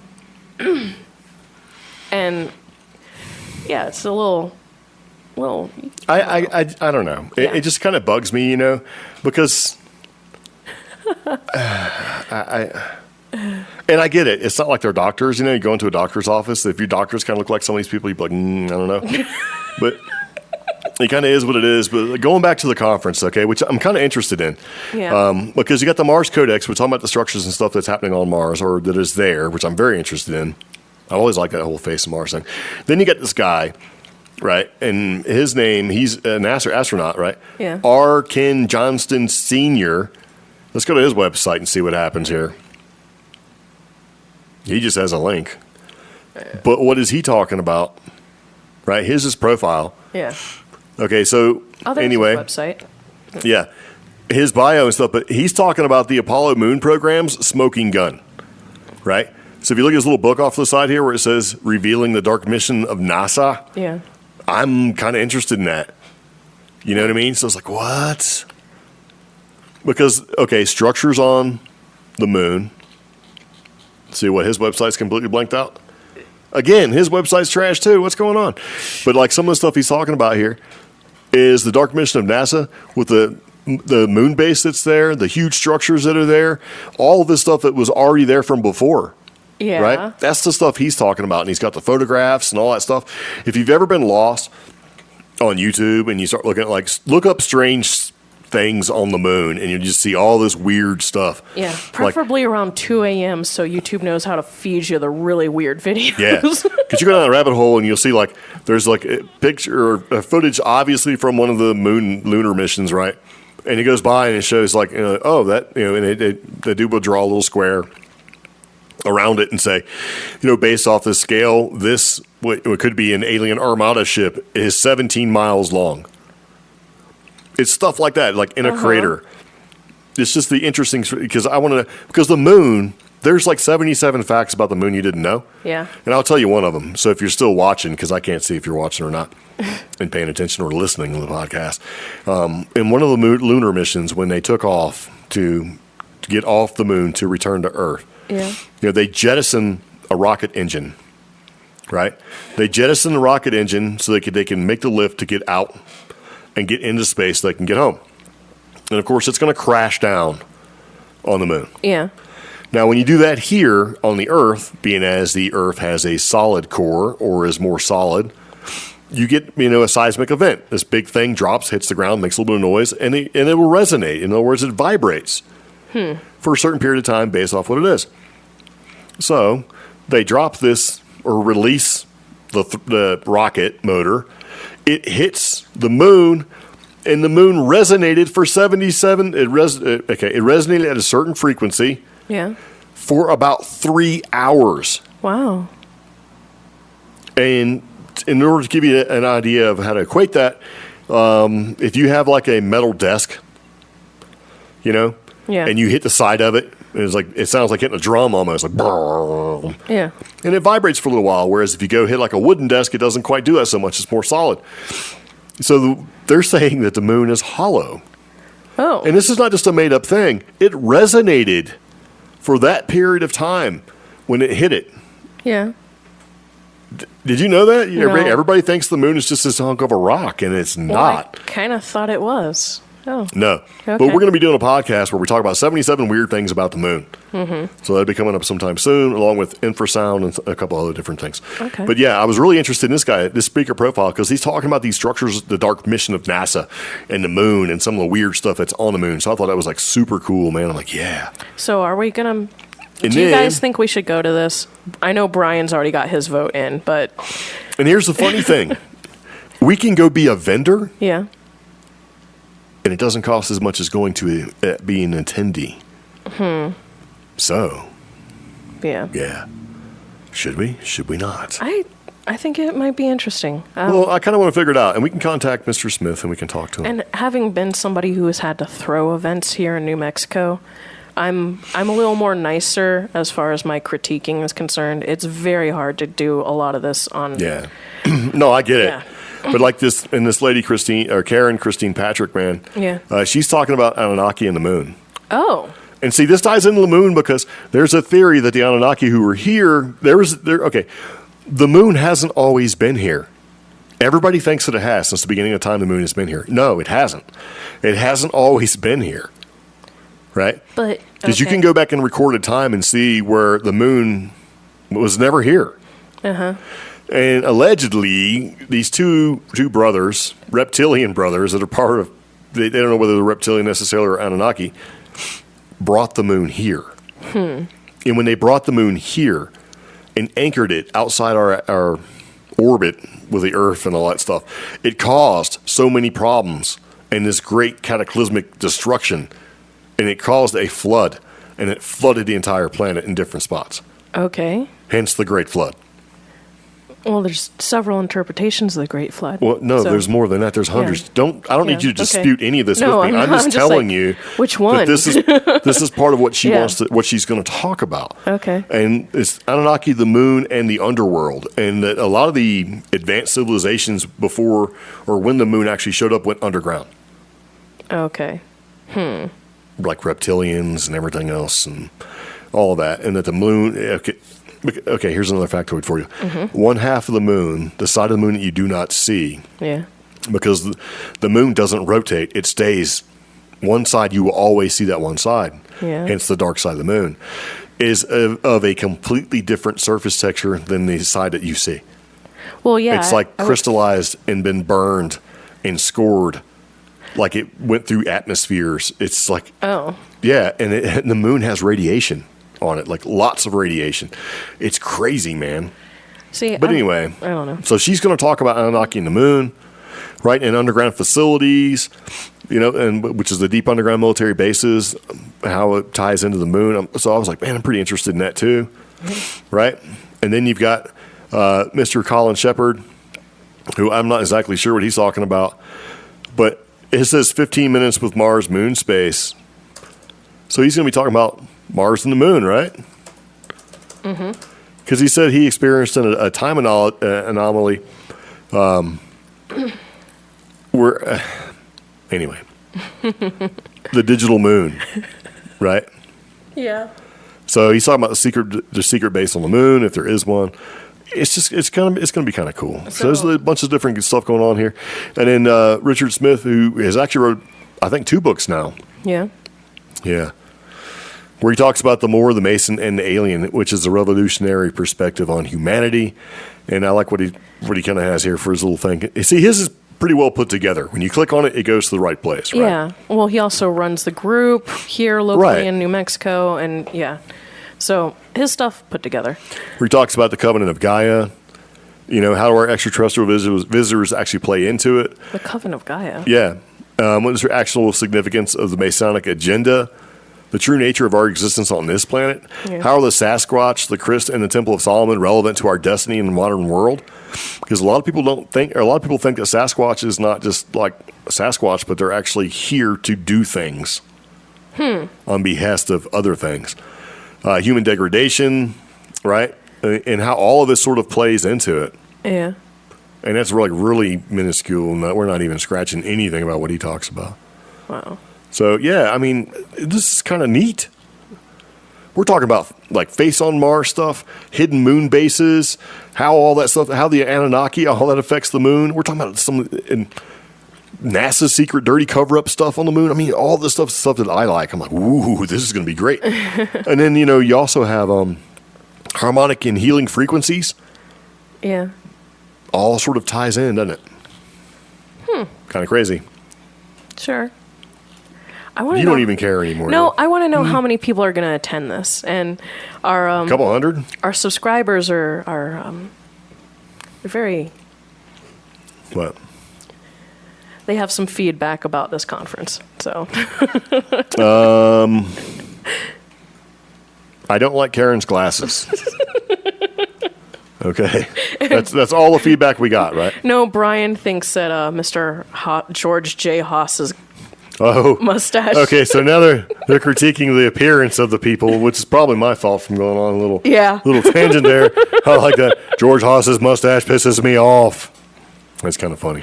Which is funny because I've seen him on Ancient Aliens. Yeah. So that's the only reason I remember him is because of that mustache. I don't like Karen's glasses. I got to go back and look at that. So, yeah. Don't. I wear weird glasses when y'all aren't looking, so. She kind of reminds me of, she kind of has, God, what's her name? Actress. She was in Misery. Kathy Bates? She has kind of a Kathy Bates look about her. And I'm not saying that to be mean. I like Kathy Bates. I think she's a wonderful actress. She did amazing on American Horror Story. I know. That's what I'm saying. Yeah. So she can. Yeah. But you know what I like about, if you look at these pictures, though, okay, their mug shots or headshots are all pretty good. Yeah. Makes me think that they were all done by the same person, except for that one. Well, no, they're not. They're all relatively old, but I mean. Yeah. And not the people, the mugshot or headshots. Which I like it. So, I mean, if I kind of go back and I look at it, if I'm looking at the conference, the Human Origins website that's going on here, Yeah. I'm like, okay, this is pretty well put together. Fantastic, right? Got nice links on the side that you can see. Conference venue. Gives you all the information and stuff. But then when you click on them and you go to their actual pages, their websites fall apart. Yeah. We did not click on Anthony and Tammy Chino, who are actually also doing another event and have done a couple events in the local Albuquerque area at other places. And they actually talk about, how to balance everything with Mother Earth, how to become pure beings of love, right? And the collective frequency mission. Yeah. And using these different frequencies and sound and things like that to kind of bring it all together to help, balance and offset negative and positive energies and things like that. I think you want to go. Yeah. And so does Jessica. She thinks you want to go too. Well, I mean, I don't know. Here's the deal. Yeah. I'm all excited, but then I think about the aggravation and the frustration of actually going, and then I don't go. I've had to work a booth at events. It's kind of tough. Well, I don't know if I want to work a booth, but I mean, I could see us sitting at this table doing the same thing we're doing now. Okay. But I don't know if that's worth going to or not. That's kind of why I was looking at the... Yeah, because that Karen person, she also runs a radio program, so she might be trying to do her radio there. So I doubt it, but I mean, possibly. I mean, she is a radio personality, which would be kind of cool. Talk to a radio personality, but no. And I will tell her if we do go, hey, Karen, I know you don't know us or Jessica, but Jessica does not like your glasses. I think your glasses look fine. So, but Jessica does not.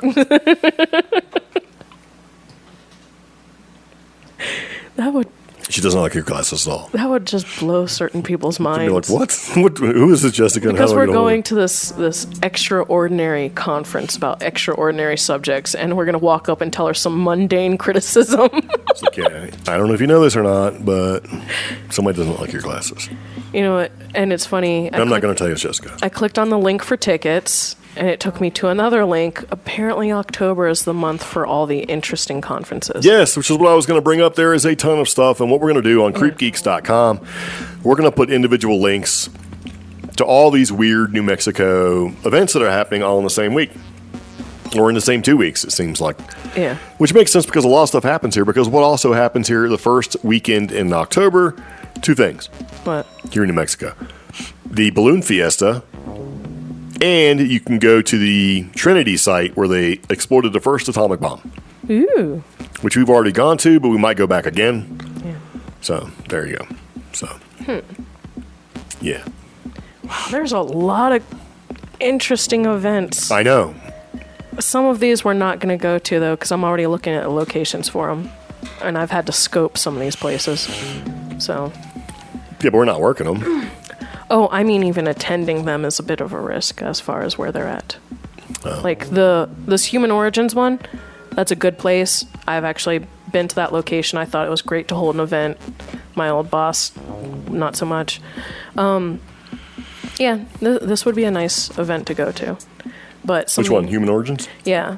Some of the other locations here in New Mexico, like I clicked on one and I saw the venue it's going to be at, and I'm like, I wouldn't even go down there during broad daylight in the middle of the day.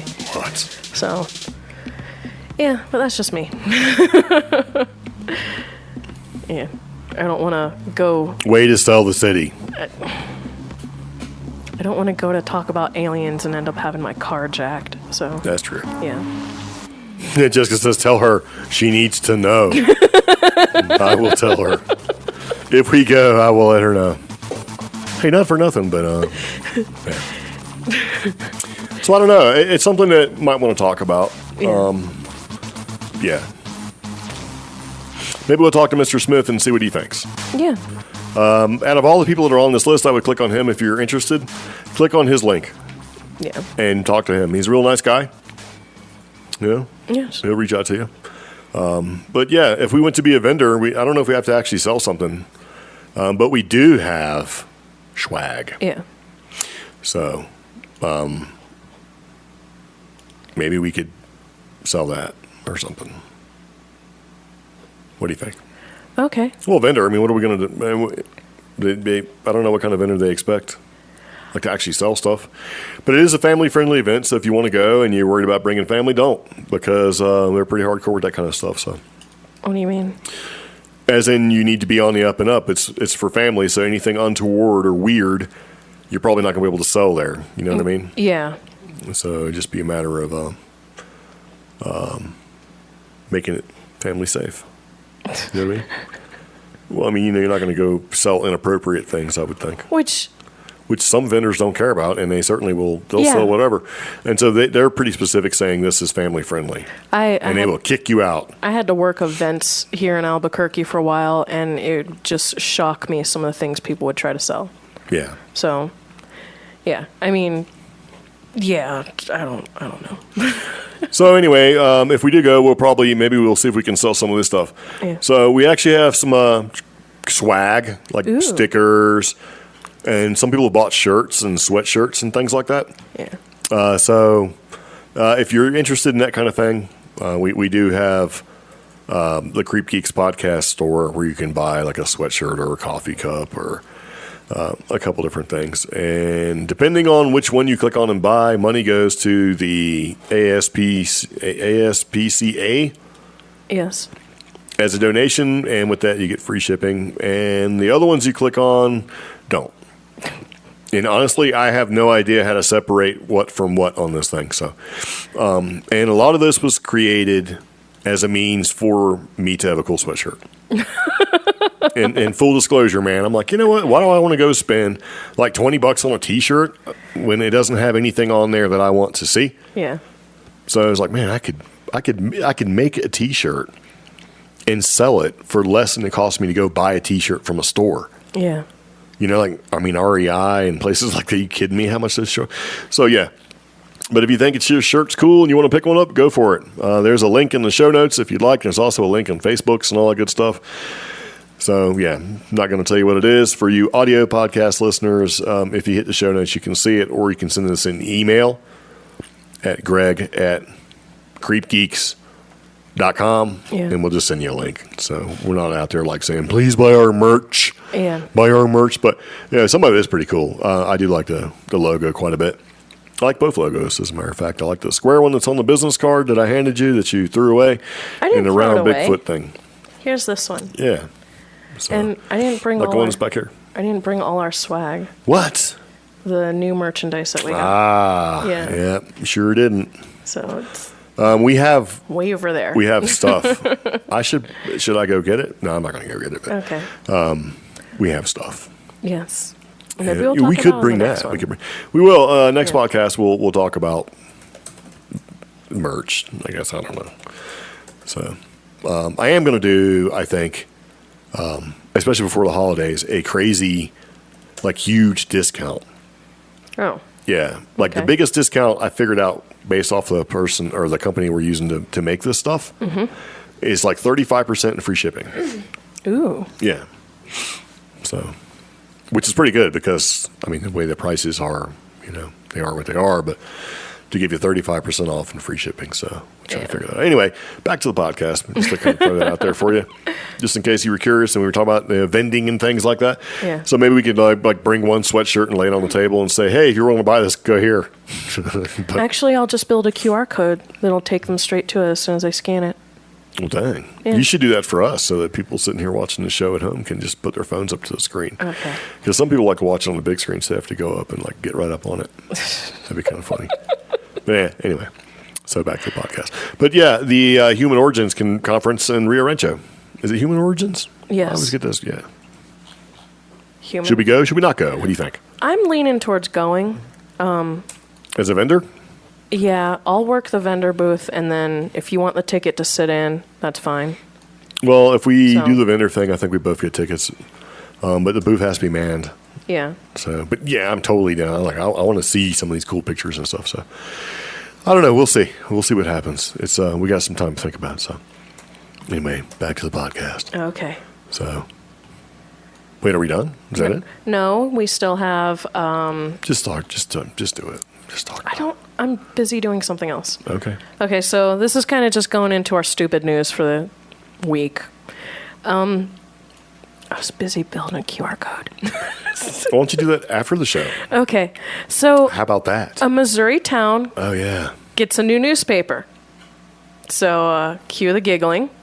A small Missouri town has a new newspaper called the Uranus Examiner.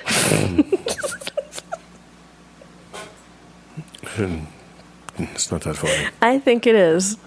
So KYTV reports that the newspaper's launch was announced Wednesday, just days after a certain media group said it was shutting down the local paper for the small Missouri town.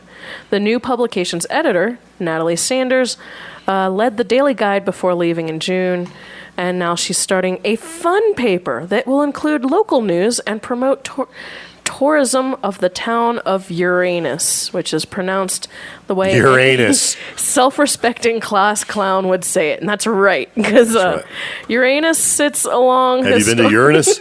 No, I've been to Uranus. Uranus sits along historic Route 66. It's not mine, it's urine. Yes, so it sits along historic Route 66 and is known for quirky attractions, including a fudge shop and the world's largest belt buckle. That's what I'm talking about. Imagine trying to take off the world's largest belt buckle. To get tea. When you're trying to take care of business. Well, there you go. The Uranus Examiner or Uranus Examiner. Either way. Mm-hmm. Why not? So, Luge Hardman, the mayor of nearby Waynesville. Luge. Yeah. Where the Daily Guide was originally based, says... he thinks the innuendo surrounding the new publication's name will bring public ridicule to the town.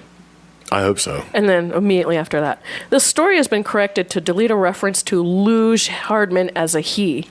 Luge is a woman. They just wrecking the whole thing. Well, what kind of name is Luge? I don't know. I thought it was a sport. So, yeah. Let me correct a couple things. First off, the paper will bring shame to the town. And secondly, I'm a woman. Like, okay. Because everywhere else is like, are those details really that important?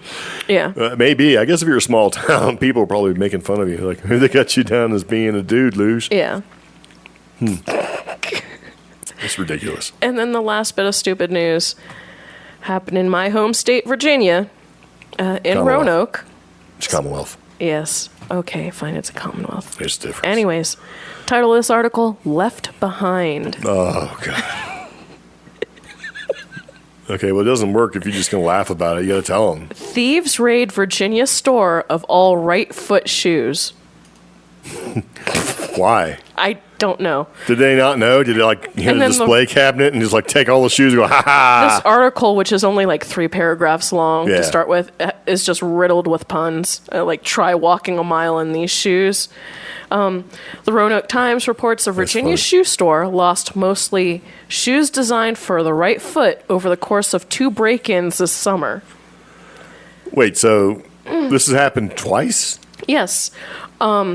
The store was raided. The store's name is called Clean Soles. Rob Wickman, his 2-year-old sneaker store, has been raided by 2 people on July 20th and then by 1 person on August 25th. Taken together, he lost shirts, hoodies, jacket, and 13 right shoes. So he typically keeps just the right. Yeah, he typically keeps just the right shoe on display, while the other halves rest behind the counter. So these looters or robbers, they were pretty much risking their freedom for nothing by stealing just the right shoe. Yeah, that's silly. So apparently, one 17-year-old has been charged in the July burglary. And police have just released footage of the August burglary. But yeah, just right shoes. That's... And out here in New Mexico, when I buy shoes in certain stores, they make sure they check that both sizes are the same size when they sell it to me. Yeah. And the same thing when I have to take the shoes back. I think what they're really doing is checking to make sure you didn't stuff anything in the box. Okay. Yeah. And we checked that. Because I asked once, and they were like, well, sometimes we have people who will wear out a shoe, or they have 2 different size feet, so they'll try to buy both pairs and then return the shoe that they don't need as one of the sizes. And I was like, what? So yeah, I mean, I could probably see that. But yeah. But I still think part of it is make sure you're not stuffing anything else in there, like socks or whatever else. I don't know what you get from the shoe place. But. So yeah, that was jewelry. That was about it on my stupid news. So all right, cool. Yeah. So let's talk about one of the things that we don't want to talk about this in great and agonized detail, but we are going to reference a show that we seen. We thought was pretty interesting. Oh yeah. Yeah. Okay. So. Because we do want to talk about that place in general, but we're not going to talk about. Yeah, we're not going to go into a great and agonizing detail because I think we should do a whole podcast episode about it, right? Yes. Yeah. So we just recently watched The Hunt for the Skinwalker, which, who was the original guy? George Knapp. He is the original investigator for this place called Skinwalker Ranch. Yeah. He has been documenting and investigating the place for decades, and that's no exaggeration. He's like a legit reporter, you Yeah. know. He's like he's on television and stuff. He's a Vegas, legit reporter who fell into having to cover paranormal topics, plus they were a side interest. Yeah. But he is a legitimate reporter, news personality. I have a great amount of respect for this guy. I actually like him more than other paranormal personalities. Plus, he has a great voice with like gravitas. Yeah. You know? So, but gravitas. Yeah, he started an investigation of Skinwalker Ranch in the early 2000s, and even before that, he had investigated. No, it's in the 90s. Oh, 90s, yeah. That 90s. investigation came to fruition in the form of a book, but many people who were paying attention at the time were expecting a movie. That movie never came about, but now it has, this year, just released this month. This guy called Jeremy Kenyon Lockyer Corbel. Yep. He decided to actually make the movie using George Knapp and George Knapp's footage as well as his documentation. And while this movie doesn't go into a full account of what happened at Skinwalker Ranch, because the movie does a great job of encouraging you to buy the book. You know, buy the book, read about George Knapp's encounters and his investigations. It has more of a human perspective. So I think it's worth watching. You can now rent it for $4.99 on Amazon. Yeah, it's a legitimate like movie. Yeah. So it's like 126 minutes long. It's long, and it's pretty long for a documentary. Yeah, and the best part of it is that I've watched other stuff with that Jeremy Corbel guy. Yeah. And whatever, not saying too much about him. I mean, he does a good job as best he can, but most of this is narrated by George Knapp, and George Knapp has a unique voice, and it's worth watching. So, yeah. If you like that kind of stuff. And we're going to put links to the movie. I encourage everybody to watch the movie or check out the book, see if you can get a copy of it. If you have any kind of interest in Skinwalker Ranch at all, we're going to talk about Skinwalker Ranch. But this is like the Super Bowl of paranormal activity. Happens all in this one place. Because it's not just, I mean, the place got famous for this Skinwalker creature, which ties into Native American stuff, but it also got famous and hit the maps due to UFO activity.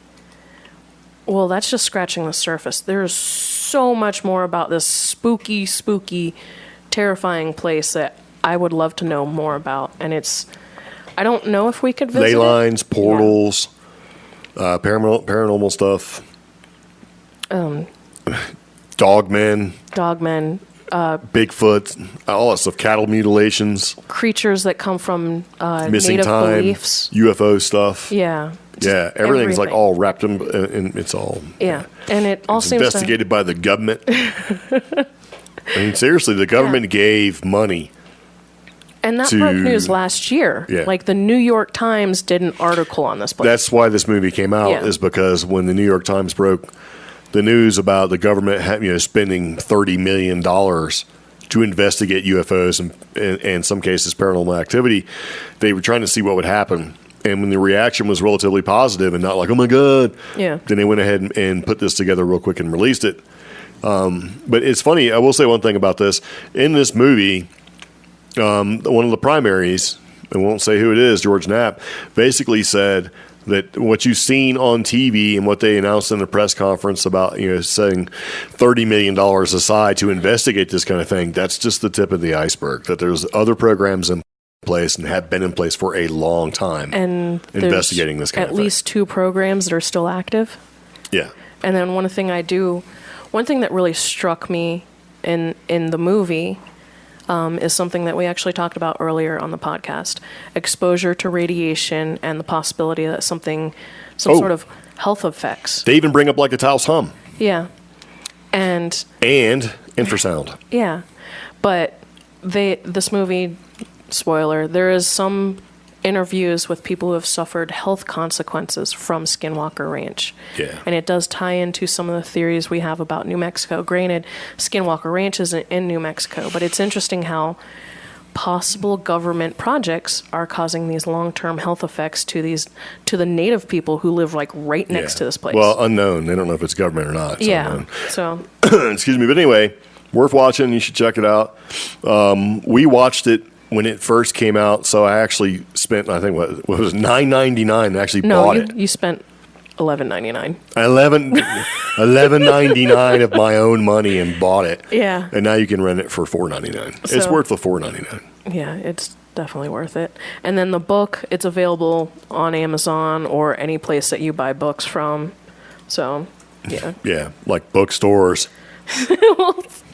The last time I went to a bookstore was last year, and the only reason I went there was because I was going to see if I could pick up a birthday gift and get a Starbucks, and then I found out their Starbucks inside of there had shut down, so I basically walked out. You're like, what? Yeah. I can't buy a book and get a cup of coffee? That's like Barnes & Noble does that. Oh, and the book is available free on Audible trial, or it's available for... Ooh, there you go. Yeah. So you can get The Hunt for Skinwalker Ranch? Yeah. On Audible. Using our audible.com/cheapgeek. Okay, so if you're even remotely interested in an audiobook and you don't have an Audible account, you can get a free trial. Yeah. And with the free trial, you can download that book and listen to it for free. Oh, I'm sorry. audibletrial.com/cheapgeek. Yeah. So not CreepGeeks, CheapGeek. Yep. And you can listen for free and do yourself a favor, set yourself a Google Calendar reminder to cancel if you don't want to keep it. Yeah. We have a bunch of audiobooks. So when we do some traveling, which is in our near future, that's what we're going to do, man. Oh, wow. Lots of audiobooks, lots of investigative type stuff. You know what I'm saying? We're going to be out there with, like, investigating stuff. Yeah. Yeah. That's right. We're going to be fearless.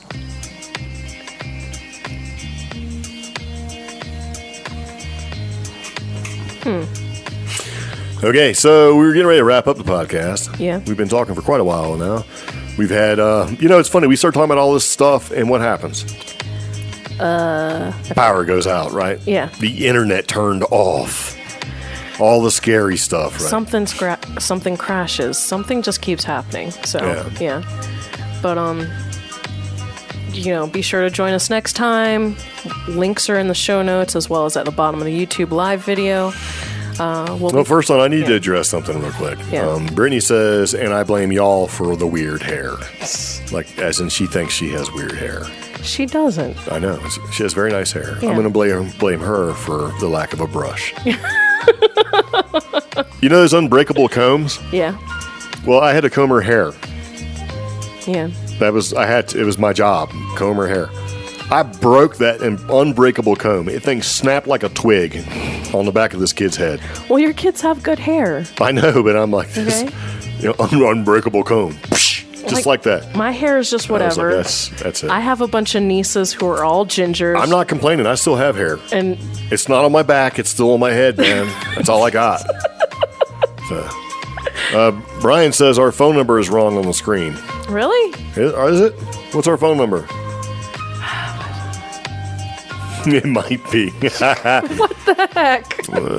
Sometimes. 575-208-4025. It is wrong. What is Well, no, what happened was that part of the phone number, when I built the screen to be able to display it, it didn't keep it on. Only the highest quality of production. Hey. Let's not get all crazy now. No. Hold on, let me show you a little magic trick. Okay. You do that. Yeah. So, all right. So, what was it? 575. Yeah, 208. 208. I knew I was missing something. 4025. Yeah, I got that part. People were literally calling our area code. Look, man, they're so busy we can't even get through to them. Get someone in Roswell. Yeah. It's like, where are they? How come this is not showing up? I don't get it. All right, hold on. We're legitimate podcasters. I swear we are. So. No, we are. Yeah. And, there we go. Hold on. And that's nice. And bow. There you go. How's that? You can call us at 1-575-208-4025. Yeah. Huh. There we go. I would feel bad, but I don't. I probably should. Well, you got to remember, okay, because last time we went to do the podcast, there wasn't a podcast last week because we suffered a catastrophic failure caused by Microsoft Windows 10. Yep. Yeah. And a bunch of other things where basically it just didn't, okay, I wiped out my entire computer because I've been having nothing but problems with the developer update from Windows 10. Mm-hmm. And I had to reinstall everything, get everything up and running, and everything was great. And then through all of this, it decided to change a couple. Anyway, not for nothing, I know a little bit about computers and technology. Like a lot. I know a lot about this stuff, and people want to throw in their 2 cents worth. Did you do this? Did you do that? It's like, no, just stop. And I had to go in there and actually go and do some pretty heavy-duty changes. But hopefully now all that's fixed, and here we are again. I had to rebuild everything because I didn't want to back anything up related to the podcast and how we stream the podcast because, I wanted a fresh start. So anyway, it didn't work out at all. And then I had to really dig into it because I had it working and everything was fine beforehand, but an update applied right after I got everything ready to go, and it wrecked the entire thing. So I've gone back and have since corrected it. Found the issue, and it's Windows 10. That's all there is to it. It's like, man, why does it keep doing this? If you look at the updates for Windows 10, it doesn't give you an option to opt out. The only way you can opt out of the Windows 10 updates is if you have the professional version or basically the enterprise version of Windows 10. Yeah. Where an update might wreck your entire. If you've got, 400 computers in your building and you don't want them all to apply updates because it can cause problems. But you can't just do it doing regular. Anyway, long story short, I fixed it. Thank you. Long story short, I fixed the phone number. Thank you. So there you go. That's all I got. There we go. That's all I got to say about that. Okay. So if you've been listening to the podcast so far, thank you very much. We do appreciate it. We've been rocking for, 2 hours now. Yep. Because it's been 58 minutes from the last time. So if you do want to contact us, though, about the show or your feedback, go ahead. It's going to be contact@creepgeeks.com. Also, you can always send us a direct message, omi@creepgeeks.com or greg@creepgeeks.com. You can find us on Facebook. Definitely join the Facebook Creep Geeks group. It's a new group separate from our old group. And that's where we actually get a lot of the news articles that we want to talk about or some of our research. You can also submit ideas to talk about on the podcast on the Facebook group there. Now, all music that we use in this podcast, all music is either licensed under Creative Commons by Attribution 3.0 license or licensed under Creative Commons by Attribution 4.0 license. We do provide all links to the music in the show notes for the podcast episodes. And that's pretty much it. Like I said, follow us on Facebook, subscribe on YouTube, hit the notifications button so you know when we go live. You can also follow us on Instagram. I am the Ordinary Hiker on Instagram, and the podcast is Creep_Geeks Podcast. That's how you'll find us there. Anything else? Very nice. No, that's about all I got. Okay. So we very much appreciate it. So we'll be doing this podcast again come Sunday. If you have any comments, suggestions, concerns, let us know. If you, everybody's saying that the audio and the video is out of sync. Well, what is it that you want from me? I'm only one man. No, we actually lost internet, and I think that's kind of what's going on here. Yeah. So Which probably explain why YouTube is like, hey, your keyframe frequency is not right. So, I don't know. But anyway, it is what it is. We've got it fixed. If you're listening to the audio podcast, you heard nothing but only the finest quality. So, it is what it is. So, I like that. Yeah. People are like, well, it's been out of sync on mine too, but since the relaunch after the internet went down, I didn't want to make the waves. Well, that's nice. Mm-hmm. So, anyway, there you go.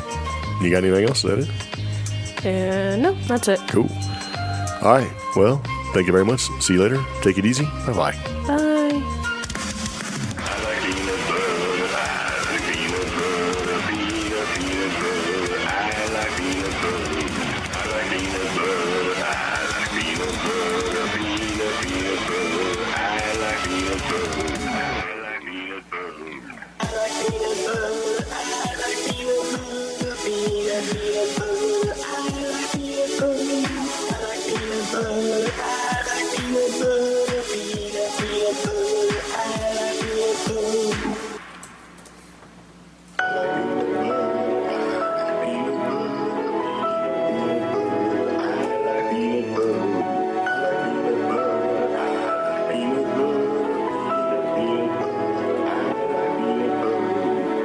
Peanut butter, I like peanut butter, peanut butter, I like peanut butter.